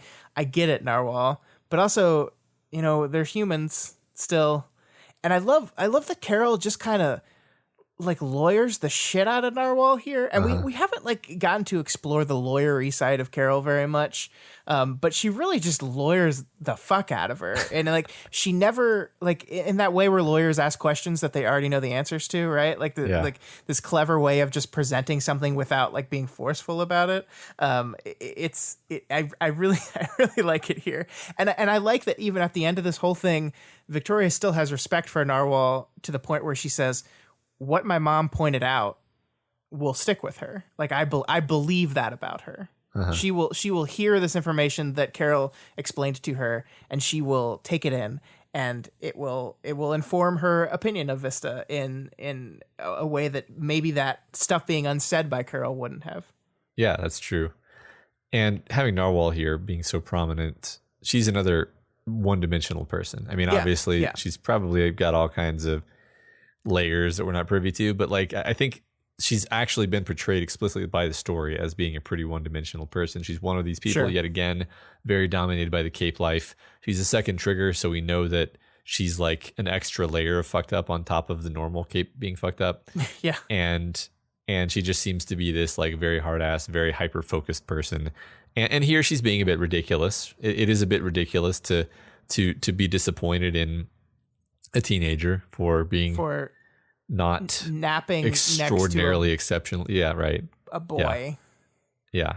Which, as Carol points out, it's like you were on break. There was nothing else you were supposed to be doing. Yeah. You didn't do anything wrong. Okay. What's the problem? So what's the issue here? Yeah. Right. Yeah. So just, I guess I'm just pointing out that Narwhal's inclusion and focus here feels intentional in context of this discussion of people and who they are and the different dimensions, the different facets, and you know, facets. She's covered in crystals or shards. Yeah, I love it. I agree. Yeah, I agree. Right. Victoria is then handed off to Darnall and Jessica to vet her. Victoria almost asks about the vision that she saw of Jessica strangling Bonesaw, but she second guesses herself and instead confesses that she knows the questions they're going to be asking and she wants them to be aware so they don't think that she's gaming the test, as it were. Yeah, we talked about this already, that this idea of full disclosure for ultimate fairness. Yeah, right. So can we before we go on, like, Yamada being here seems like a huge conflict of interest, and I'm kind of mad that she's here. Okay, how exactly? I just feel like the idea that your former therapist that you've had conflict with before, where she informed people about your poor mental health in a way that was specifically wrong via the diary, and is not up to date on how you're doing in any way, shape, or form, should not be able to influence anyone on whether you have the capacity to be involved with something. Like, I can't imagine like my therapist from 4 years ago being called in to my current job to vet me on anything. Like, that would be a fucking nightmare. Like, I just don't think that, and to Yamada's credit, she acknowledges this like right away in this conversation. She's like, I'm not comfortable being here. If I hadn't already been here, they wouldn't have called me in. But I just like, I don't like her here. I don't like this. Yeah. I think I feel you there. I do. I mean, I think part of it is that Victoria kind of wants her there, but kind of also doesn't. Like, it's I think you're right. She doesn't really feel rapport with Darnall. Yeah, I don't have anything else to add, really. I think you're right that Yamada's in such a weird space right now that she kind of shouldn't even be around this stuff. Yeah, like, she kind of avoids saying much. You know, she very much sticks to the script here. She doesn't really leverage her rapport, her personal connection with Victoria. It's very much just like professional mode, Jessica Yamada, which I think it is maybe her not trusting herself and thus staying to the letters on black and white. Yeah. Also, just like the whole Chris situation and the whole Amy situation, like, I don't think Yamada can be objective here, and I think she should recognize that. Yeah, I hear you. I think you're right. I mean, certainly not for this purpose of vetting someone else. Like, yeah. Like, you're like, maybe her insight could be useful in other ways, but not vetting Victoria.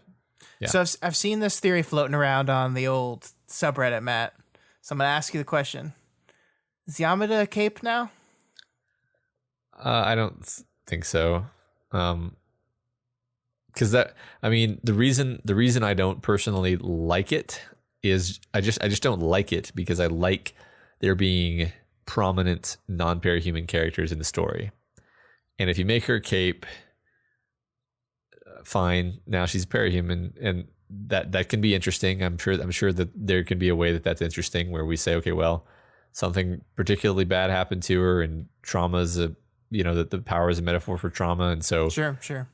But I don't know. Like, it seems like a rather superficial reason, and really, I'm not even necessarily saying it's impossible. I'm just saying I don't prefer it. I'd roll with it. I do think that X person is going to trigger is like one of the most popular theories in the community, and it almost never happens. Like, Natalie's going to trigger has been something I've heard, for months, and right. The whole Natalie thing was done perfectly because it was like a thing happened where she was in that moment, like, maybe I'll trigger and I can save us. Yeah. And of course it didn't happen because it doesn't work that way. So. I mean, how many normal triggers are happening these days in the story? We don't really hear about them. Yeah, I don't know. That I have no idea. Literally no idea. I mean, I know broken triggers are rare. Yeah. I don't know like what percentage of all triggers turn out to be broken triggers or anything like that. It's not something that the story is really focused on. that much at all. The idea of new recent capes. Okay. Yeah. Yeah, I think you're right. Like, and by recent, I mean like very recent, like the last month or so. Yeah, it's just been something where it's not particularly relevant to the story, I guess. So Yeah, sure. Yeah. So Victoria talks about how her power is working better, and also she doesn't have the same panic/terror reaction when Amy is brought up. Yeah, that's interesting, right? Yeah.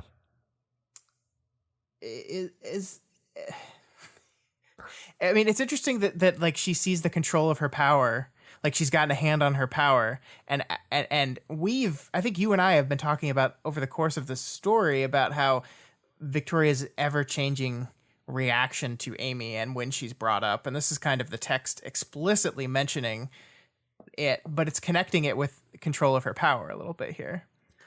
Yeah, she sees these things as being connected, and she traces them back to whatever Amy did to her. Or it's interesting because she's not.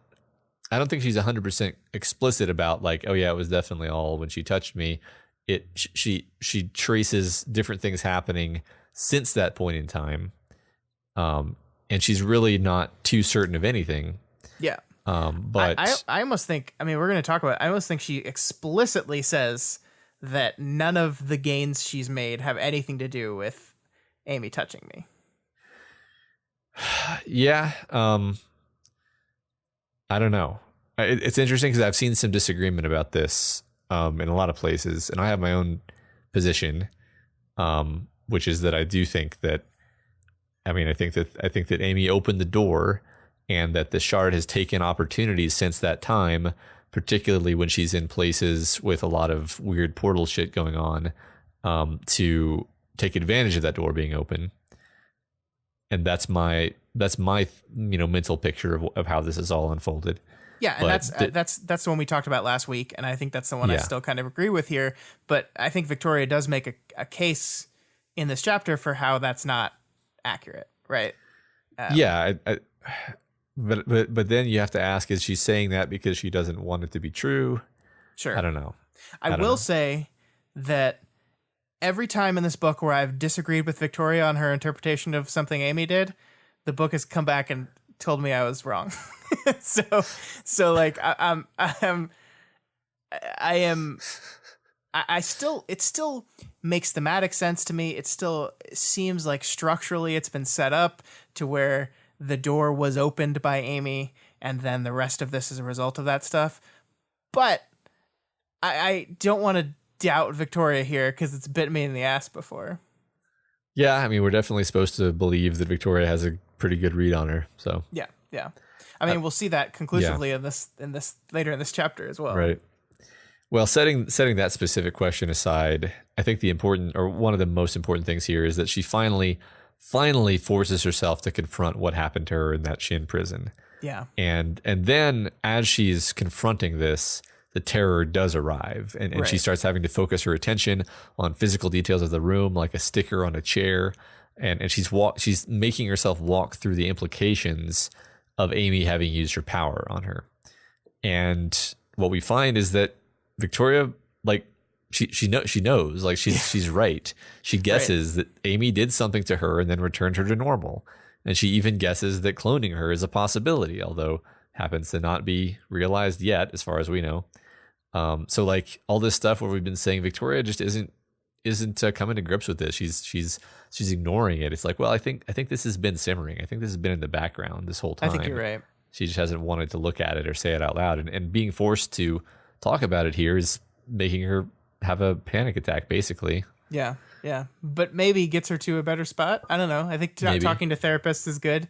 The theme of parahumans. Yeah. Talking out your problems. Good. Yeah. I mean, I do love that, like, you know, from the beginning of the story, I looked at this character in the way that I look at all first person point of view characters, which is with a little bit of doubt, with a little bit of understanding that the biases in which they come naturally with influence how the world is seen. You know, her and I think that is unquestionably true in the story, that, you know, Victoria elevates heroes and paints villains negatively, even reformed villains, and the way in which we, the reader, look at villains and heroes in the story is influenced by Victoria's feeling on that. But when it comes to Amy, bias or no, and of course she does have bias, but when it comes to Amy, Victoria just continues to be absolutely spot on, right? Absolutely correct in everything she said about Victoria or Amy, and this is why I don't want to doubt her, Matt, because like it just continually, she is just has an awareness and an understanding of who Amy is, the core of who Amy is, in a way that I don't want to challenge anymore, because it's just she knows her, and she's predictive of her. Well, I think that's what this story is. This is the story of a person who has been abused. They know what's going on. They understand. They try to warn everybody. Nobody really understands or believes them. Nobody takes them as seriously as they should be taken. And she's right the whole time. She's sounding the alarm the whole time. And eventually she kind of gets used to not being listened to. And here we have this text. She's an exclamation point now, not a question mark. And it's kind of really fucking viscerally satisfying that those exclamation points are appearing over people's heads now when I was fucking trying to warn them. Mm-hmm. Like that's what this story is about. This story is not about unreliable narrator needs to come to grips with the fact that she's being unfair to person who a complicated thing happened with. Yeah. It's not that. And, you know, it might just because I've just recently watched a Netflix series called Unbelievable, which if you haven't watched it before, it's incredible. Everyone should watch that. It's very good, but it's basically about a sexual assault victim who was convinced by police to say that she made up the whole story. And of course she didn't. She was actually sexually assaulted, and it's terrible. But there is an idea with these kind of assaults that exists in the story that people don't tend to believe you, right? That there is always doubt over the way what you're saying and how you're saying it, and this real sense of you have to prove to me that what you're saying is right. Yeah. And I mean that you're absolutely right that is what the story is, that like this is my abuser. This is the person that did this to me. I understand. Why won't you listen to me? And nobody was listening. Nobody was listening, including to have full disclosure, me, right? Yeah. We're not perfect. I went into the story with a certain amount of expectations, and I was shocked when it went a different way, and I shouldn't have been, but. Yeah, I mean, I don't know if Wildbow was intentionally playing with us there, but we definitely, I mean, pretty much everybody, not just us, start out this story with Amy being, at worst, kind of an ambivalent figure. Like nobody hated Amy at the start of this story. Sure. I mean, okay, I'm sure some people hated Amy, but we didn't have the right read on her. We didn't trust Victoria because we had our own opinion. Right. It's just I mean, it really is perfect, right? If you're in your circle of friends and one of your friends says another one of your friends is a horrible abuser, you're going to have a little bit of inertia there. You're gonna be, but I know them. I've known them for a long time. We hang out. I've never seen them behave that way. Are you sure? Are you sure you're not just making it up?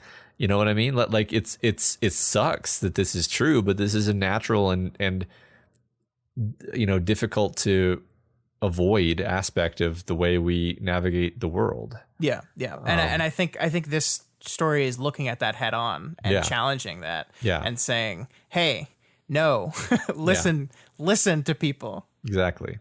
And I appreciate that, actually. I think that might be a message that people need to hear. I mean, I agree. I totally agree. I mean me. Yeah. I need to hear this. Hashtag Victoria was right. Yeah, of course right. she was. Yeah. Listen. Yeah.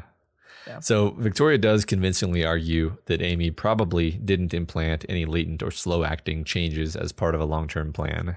Yeah, and that's what we were talking about before, where this is where she lays out the case that basically refutes, in a way, the argument we made last week. I still really like the connections we've drawn here, though, and that's the only reason I don't want to give up on it. I don't want to doubt Victoria, but just the connections we've drawn in the text are just too delicious. But I don't necessarily think that I don't necessarily interpret this the same way you do. So let me just spend a second clarifying. Like, I don't think she's saying what Amy did not cause this. I think what she's saying is whatever Amy did to me, it wasn't an intentional long con meant to gradually change my mental state in any particular way designed by Amy. She did something, and then a bunch of other stuff changed as a result of my recent experiences. But that isn't to say that the thing that she did isn't implicated. It's just to say the thing that she did wasn't part of some premeditated scheme. Mm-hmm. Yeah, I get that. I get that. Okay. All right. I don't have anything else to say about that, really. I think we've clarified that pretty well. Cool. So Jessica asks what I think is a great question. She says, what would the Victoria of 3 months ago think of the Victoria now? What about the Victoria of 5 years ago?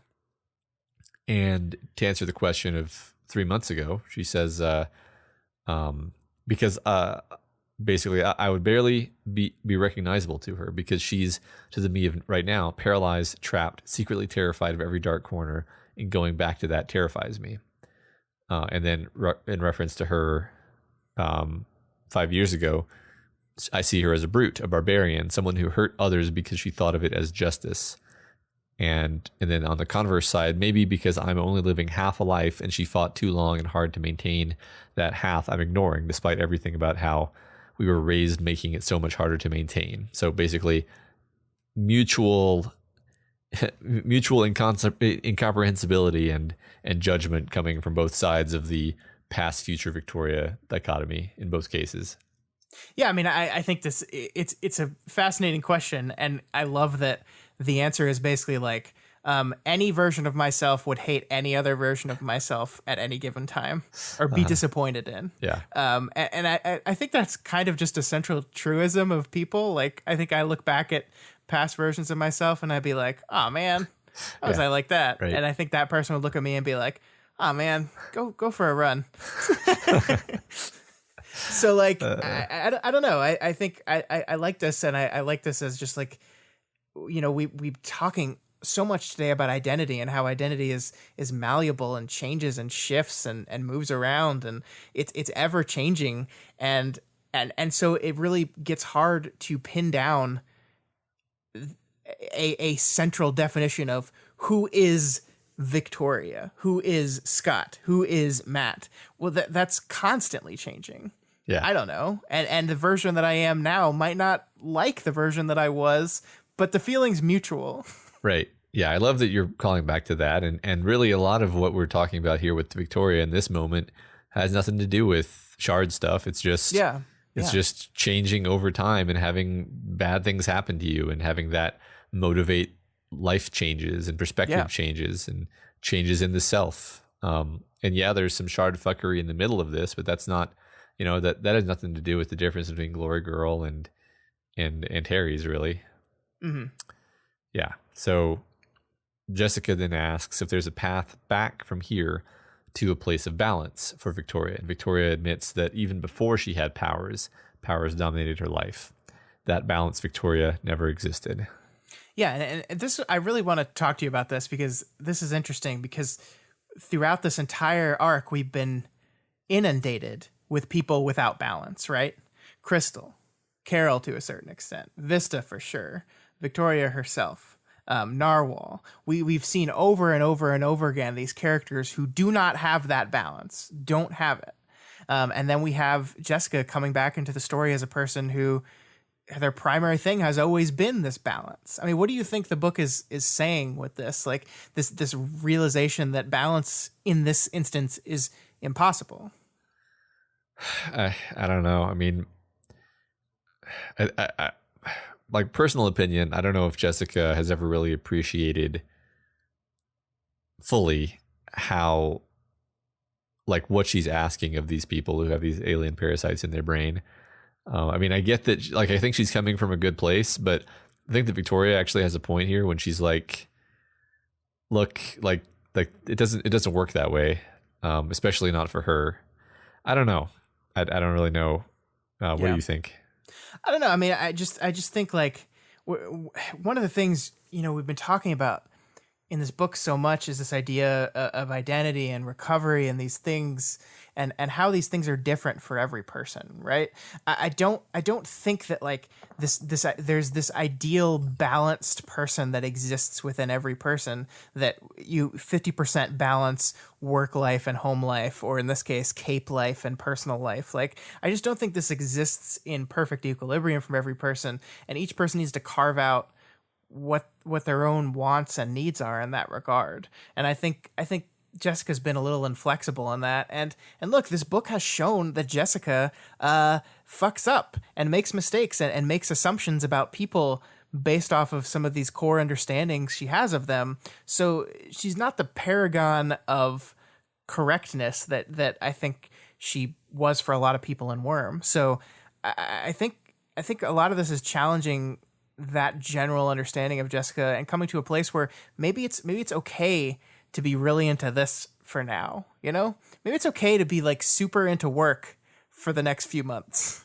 Yeah, that's interesting. I mean, I'm kind of asking myself, like, does it really mean anything to say, like, I mean, I've always kind of thought the term work-life balance was kind of one of those newspeak garbage phrases that doesn't actually mean anything. like what is that? Like, what do you mean work? Like, I spend, if you want me to be like balance, like those are, it's like you can't balance a color and a shape, right? Like, they're irreconcilable. Like, Sure. You do work so that you can have money so that you can survive.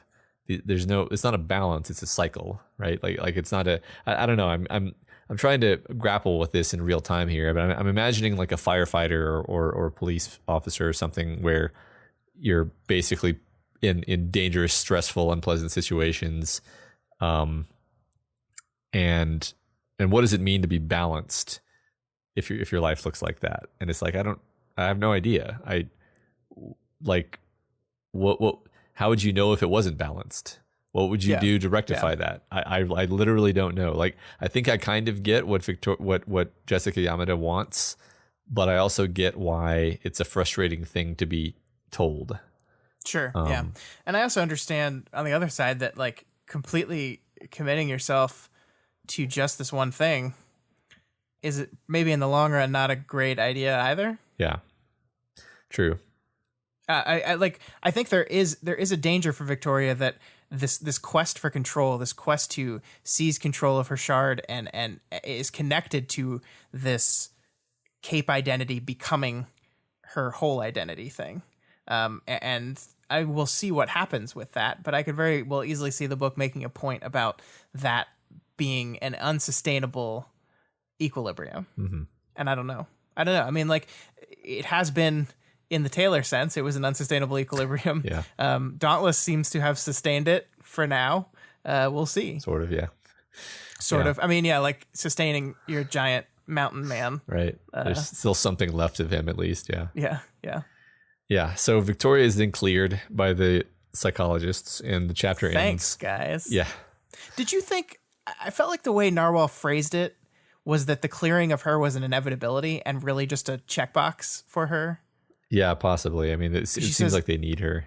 When you're done here, we're in the other room. Uh-huh. It's like, it's the way she phrased it is like not a if she makes it through, here's where she can come. It's like, when you're done here, here's where we are. Like, I really feel like it was just going through the motions for Narwhal. I don't know if I pulled that out necessarily, but yeah, I think you have a point there. Sorry to interrupt. No worries. So Victoria is cleared. Chapter ends with our attention being brought back to the large-scale conflict. The Sheen monsters are heading to confront the machine army, and Kronos, apparently acting as defender of Gimel, is heading to intercept them. Amy makes contact with Victoria over Skype, and Victoria agrees to help with negotiating. And it just hurts so much. Yeah. I stared at the screen, 9 fingernails digging in my sweater.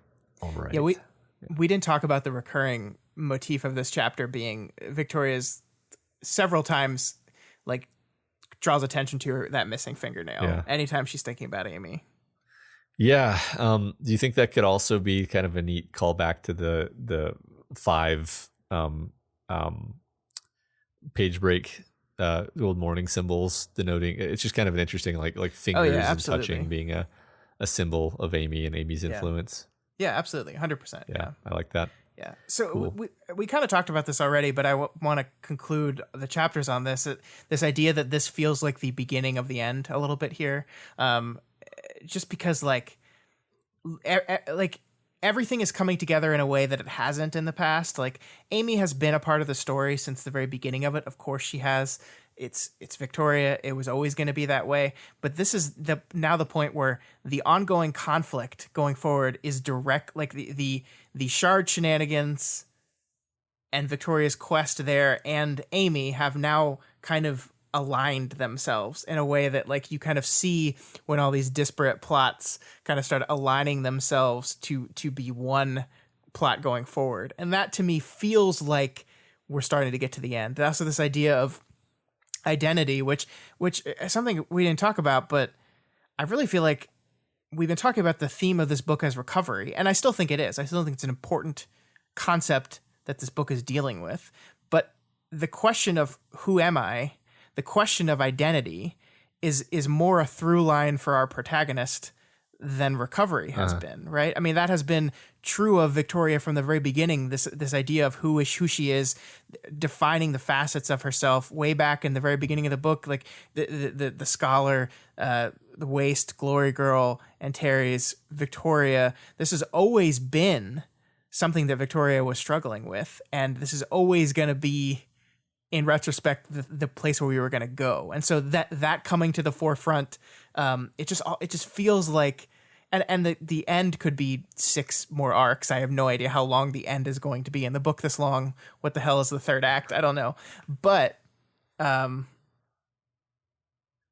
just find it feels like we're starting to get there. Yeah. It's interesting. It might be less like recovery ! And more recovery ? Right. Well, and I mean, you could argue that finding out who you are is part of recovery, and because recovery looks different for every person, right? Like what worked for Rain, what worked for Tristan, is not going to work the same for everyone. Yeah, but I think you're right though. I mean, we've cleared the board, we smashed Teacher's Crystal, we've got Chris and Amy aligned, with working against all the good guys. We've got the Dauntless Titan on the move. All these things that have been set in place are in motion now, and that to me is kind of a signal of like, yep, we're in the end game now. Mm-hmm. Yeah. All right, that wraps up chapter 17.4. All right. Discussion question for this week, or for last week rather, was about character reunions. Character reunions are a great opportunity to show how things have changed. Describe a favorite character reunion moment in Parahumans and how it was used to communicate important character understanding. So, first from Fluid Horror, they say, the one that immediately jumped into my head was Sveta and Victoria's reunion toward the beginning of Ward. I didn't even realize until I reread Worm this summer that we don't get to see any of Victoria and Sveta's relationship in Worm. Their reunion tells us so much about each other's character, how delighted Sveta is at Vicky's new body, and how happy Victoria is to see Sveta in control and walking around in her prosthetic body, and the warmth and depth of their friendship. My mind filled in the blanks of their friendship to the extent that those few paragraphs gave me a clear picture of what it must have been like. Also, subtextually, their focus on their new bodies and happiness to see each other in control of themselves re-emphasized just how much control and bodily autonomy and lack thereof is vitally important to and has shaped each of them. You can see it being something that they bonded over, and also tells the reader this is going to be a big theme going forward. I like that answer a lot. That's really great, Fluid Horror. Yeah, I love that one. That's great. Mm-hmm. Up next, we have Scavenger 5882, who says, one of my favorite reunion moments was Bonesaw Riley with Jack after he comes out of stasis. At the start of this chapter, you see Bonesaw under Jack's thumb, an evil little monster willing to do whatever he says. By the end, she started her redemption, and her opinion of Jack has drastically changed. She no longer obeys him out of loyalty to his twisted vision of art, but out of fear of his retribution should he find out her disloyalty. That is not one that I thought about when we asked this question, but I really like that. It's kind of a twist on the question that I find really satisfying. So yeah, great. Me too. And I love that one was basically sort of done within one chapter. when I think back on the Bonesaw interlude, it's hard to believe that it was one chapter. You know what I mean? Like, it just seems like so much happens. So it does. good. Yeah. Death of the Artist says, I'm going all the way back to the actual family reunion in Arc 1 of Ward. So much information gets crammed into this one scene. We get minor beats about how the city is doing, with Carol having invited over the whole neighborhood. We get a beat about the fraying state of Carol and Mark's marriage and their mismatched clothing and distant seating. There is level setting about Victoria's current attitude towards her family, with her smiling and seeing her mom laugh and trying to wave down Crystal. Most tragically in this vein, we get Victoria saying the line, "What? Don't tell me you didn't save that dessert you promised. Looking forward to that has pretty much been the only thing keeping me going right now." We see exactly how much Victoria's family means to her, all in service of eventually crushing our hopes and dreams to set up the entire conflict of the story to come. Things start to go wrong. We're immediately appraised of the family dynamic now and how it was changing post Gold Morning. Carol is borderline abusive to Victoria and entirely on Amy's side. Mark's uncomfortable but unwilling to step in. Only Crystal actually seems to give enough of a shit about Vicky to actually try and warn her away. Then, of course, we get this stuff with Amy. Victoria crumbles before our eyes. We see her break down during the community center fight, but this is worse. She's using her power on her family, fleeing as fast as she can while having a panic attack. All of this just at the potential to even see Amy in person, let alone interact with her. And suddenly, I was on board. In this one scene, Wildbow appraises us of the general situation with New Wave, Victoria's specific relationship with each of its members, and the utter horror of her trauma with Amy. This scene alone sold me on reading Victoria as a protagonist. I was brought into her head, on board, and then crushed along with her all in one scene. It is as beautiful as it is efficient. Great post. Really. Yeah, I love that. Yeah, really good answer.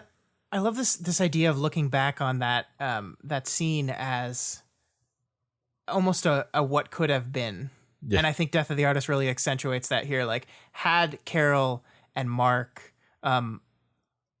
had the present day understanding of who Amy is and what she's capable of back then, you could see a future in which Victoria is able to come together with her family in a very different kind of way. Like a blissful moment of happiness that Amy's presence completely destroys. And like, I think in the moment we were clouded by this assumption that, oh, Victoria's being really unfair to Amy, right? But in retrospect, it comes back, it looks back as this what if, this beautifully constructed what if scenario that Amy wrecks by her presence. Yeah, it's really sad that the dessert line is especially sad in retrospect. Yeah, definitely. Yeah. So next up we have a Borrow Watt who says favorite reunion was Yamada and Bonesaw. Can't wait to see how that one turned out. Yeah, me neither. Yeah, I mean, I assume we're going to at some point. We have to. Yeah, nice Wheel of Time reference, by the way, Ibarra. What? Nothing. Stop it. Stop it. Nothing, Scott. It's not for you. Sandwich says Clockblocker and Skitter's reunion when the Slaughterhouse 9000 first show up was one of my favorites. It wasn't enjoyable to read. Dennis had become a cynical cape who thought the world probably deserved to end, but it very clearly communicates who Dennis's character after the 2 years we've missed. Taylor focuses on forging ahead while Dennis focused on the consequences of actions, as seen in the Echidna arc when they talked in the armored car. And focusing on the goal has allowed Taylor to continue to believe in her mission, but Dennis, after seeing all the damage resulting from parahumans and humanity, has lost all optimism and hope he once had.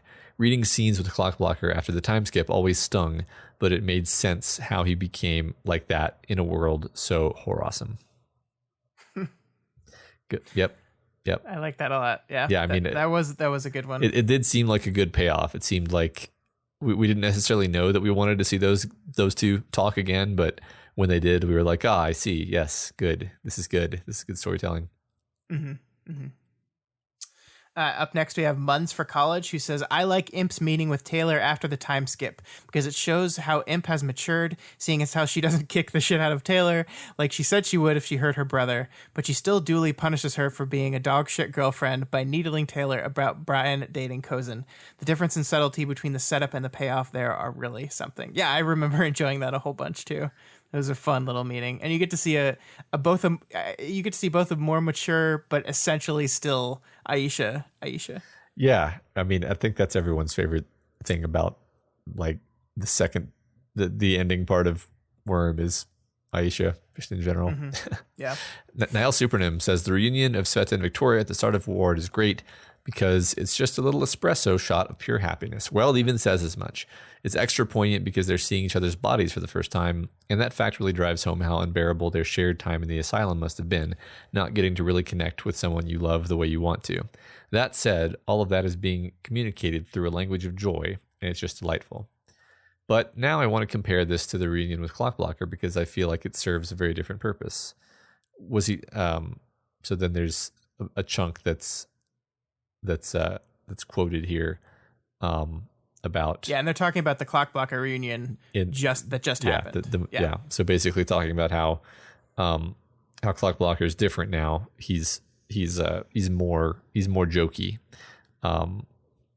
It's so interesting to me that except for the Ward's interlude arc, this is all pretty much all we saw of Clock in Worm. I feel like the fandom sees him as a sort of goofy comic relief character, which one is tragic because it means that we only ever really saw him in stressful situations, but two, it means we hardly ever got to see the real Dennis, which is wild for someone who's such a fan favorite. I feel like this is maybe a little bit wild, both saying, yeah, you laugh and you meme and you come up with hilarious ship names for him and Taylor, but this was an actual person, not some one-note side character. This reunion seems like it's shaping up to be the same kind of happy, relieved catharsis that Victoria and Sveta had at the start of the story. Wildbow shows us the Clockblocker we know and love, his old goofball self, and at a glance, everything is wonderful. But then we get Victoria and Adult Wynn's reaction, and Vista's in the next chapter, and the tone completely shifts because this Clockblocker that the fandom knows is not the one that they knew. So it's showing us not how much someone has changed, at least not directly, but rather showing how little we understood someone in the first place. I really like that take. Yeah, I do too, because like when we see Clock at first, we're like, yeah, that's him. He's being sarcastic. That's the one trait that I remember after 9 million words. And then the story is like, yeah, that's pretty, surface level actually. And his real friends would notice that. Yeah. Yeah. Cool. It's a great way of looking at it as this kind of meta commentary on how we, the reader, look at people. Yeah. I mean, if you think about it, like the identity of these characters, as I think we've talked about before, as we define them, is fully formed through our relationship with them, right? Yeah. Sure. Not through how they are, aka how their creator sees them. I mean, that's a whole different fascinating because I mean, what one of these people I lost track of who said it, but the idea that they're a fully fleshed out person. Well, no, they're not. They're constructed in Wildbow's head, but they're also a construct in my head. Sure. But Wildbow's is probably more fleshed out, but it just gets so complicated now. Right. But I mean, like, I think the best writers don't necessarily craft an entire life for the character. They just craft the illusion that they've crafted an entire life for a character, right? Like, you just make it seem like there's more there, even though there's not. Because who has the time to make hundreds of fully realized people? Right. No, it's really interesting though. Yeah. For sure. Last but not least, we have Stelhex, who says the reunion that immediately comes to mind is the one between Victoria and her power in 16.12. She's only been without it for a subjective hour or so, but it also represents a much longer term reunion between Vicky and, I don't know, her ability to find satisfaction in her power. Having that largely untainted glory that she only ever had while terrorizing Nazis as a dumb team. Just straight up heroics in sync with her power, summoning it to the fight, a delaying action against a mini Endbringer to give her enough time to punch out an evil godling. And we see it in 17.1 that this sticks. She can trust her power now. She can trust herself now. I like that. That's a much more positive interpretation of Victoria's wrestling control of waste than I have, but I hope you're right. yeah, me too. That's how I feel about all this. All right, discussion question for next week. Could you be reconstructed from all available data about you? Why or why not is the implied second part of this question. Indeed. Enjoy that question, folks. Yep, because I know we will. And that's all we've got for you this week on We've Got Ward. You guys are all part of this show, so feel free to provide us with advice, questions, or thoughts on this week's reading. You can reach out to us via our email, gotwormpod@gmail.com, or on our Twitter account @gotwormpod. My personal Twitter is, of course, @ScottDaily85, and Matt's is @CrystalIsTheBigBadMordinamail. That's what it is. Yep. If It's way over Twitter's character cap, but man, somehow you did it. I just made it work. So if you're not already subscribed to We've Got Ward, we recommend you do so and never miss an episode. You can find this podcast on iTunes, Stitcher, YouTube again, Google Play, and pretty much anywhere else in the world you can listen to podcasts. And as always, you can find this and all the other shows we do over at our website, doofmedia.com. Shows like...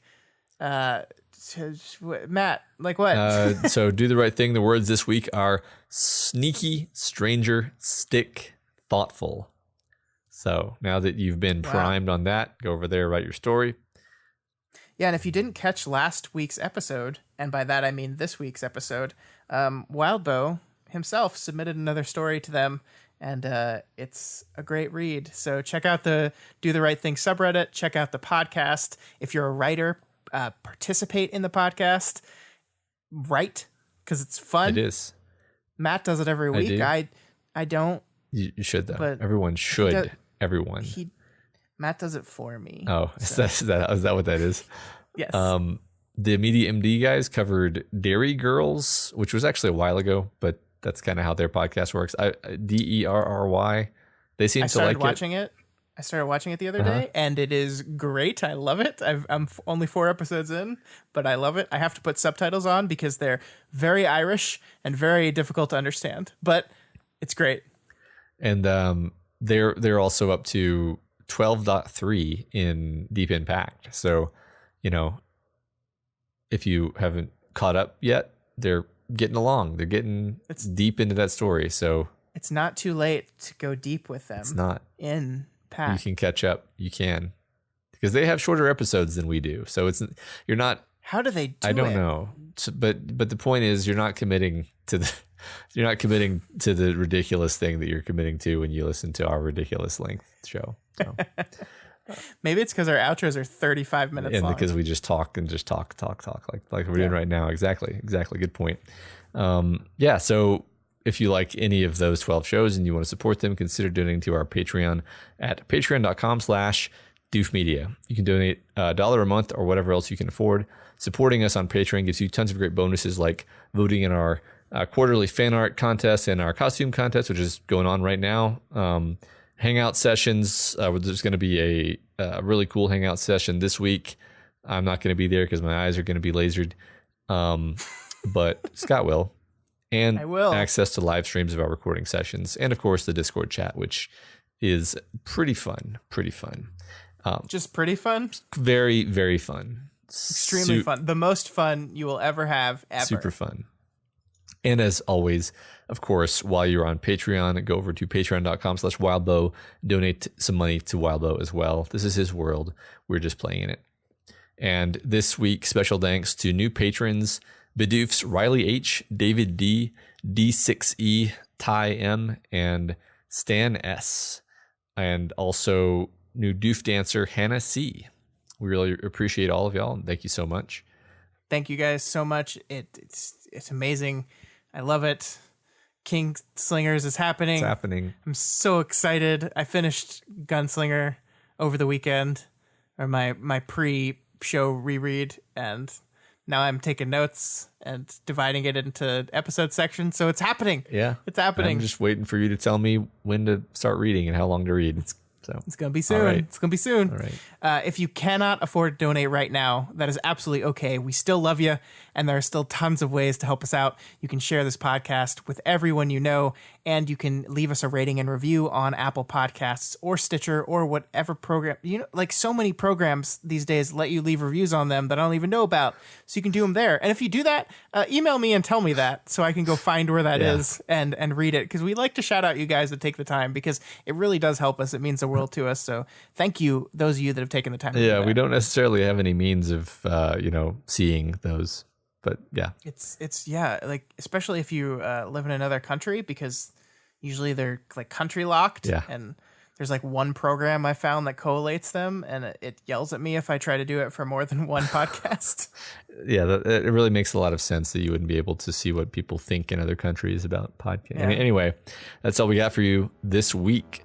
Next week, the sun continues to go down very slowly as we head into the mother of all conflicts.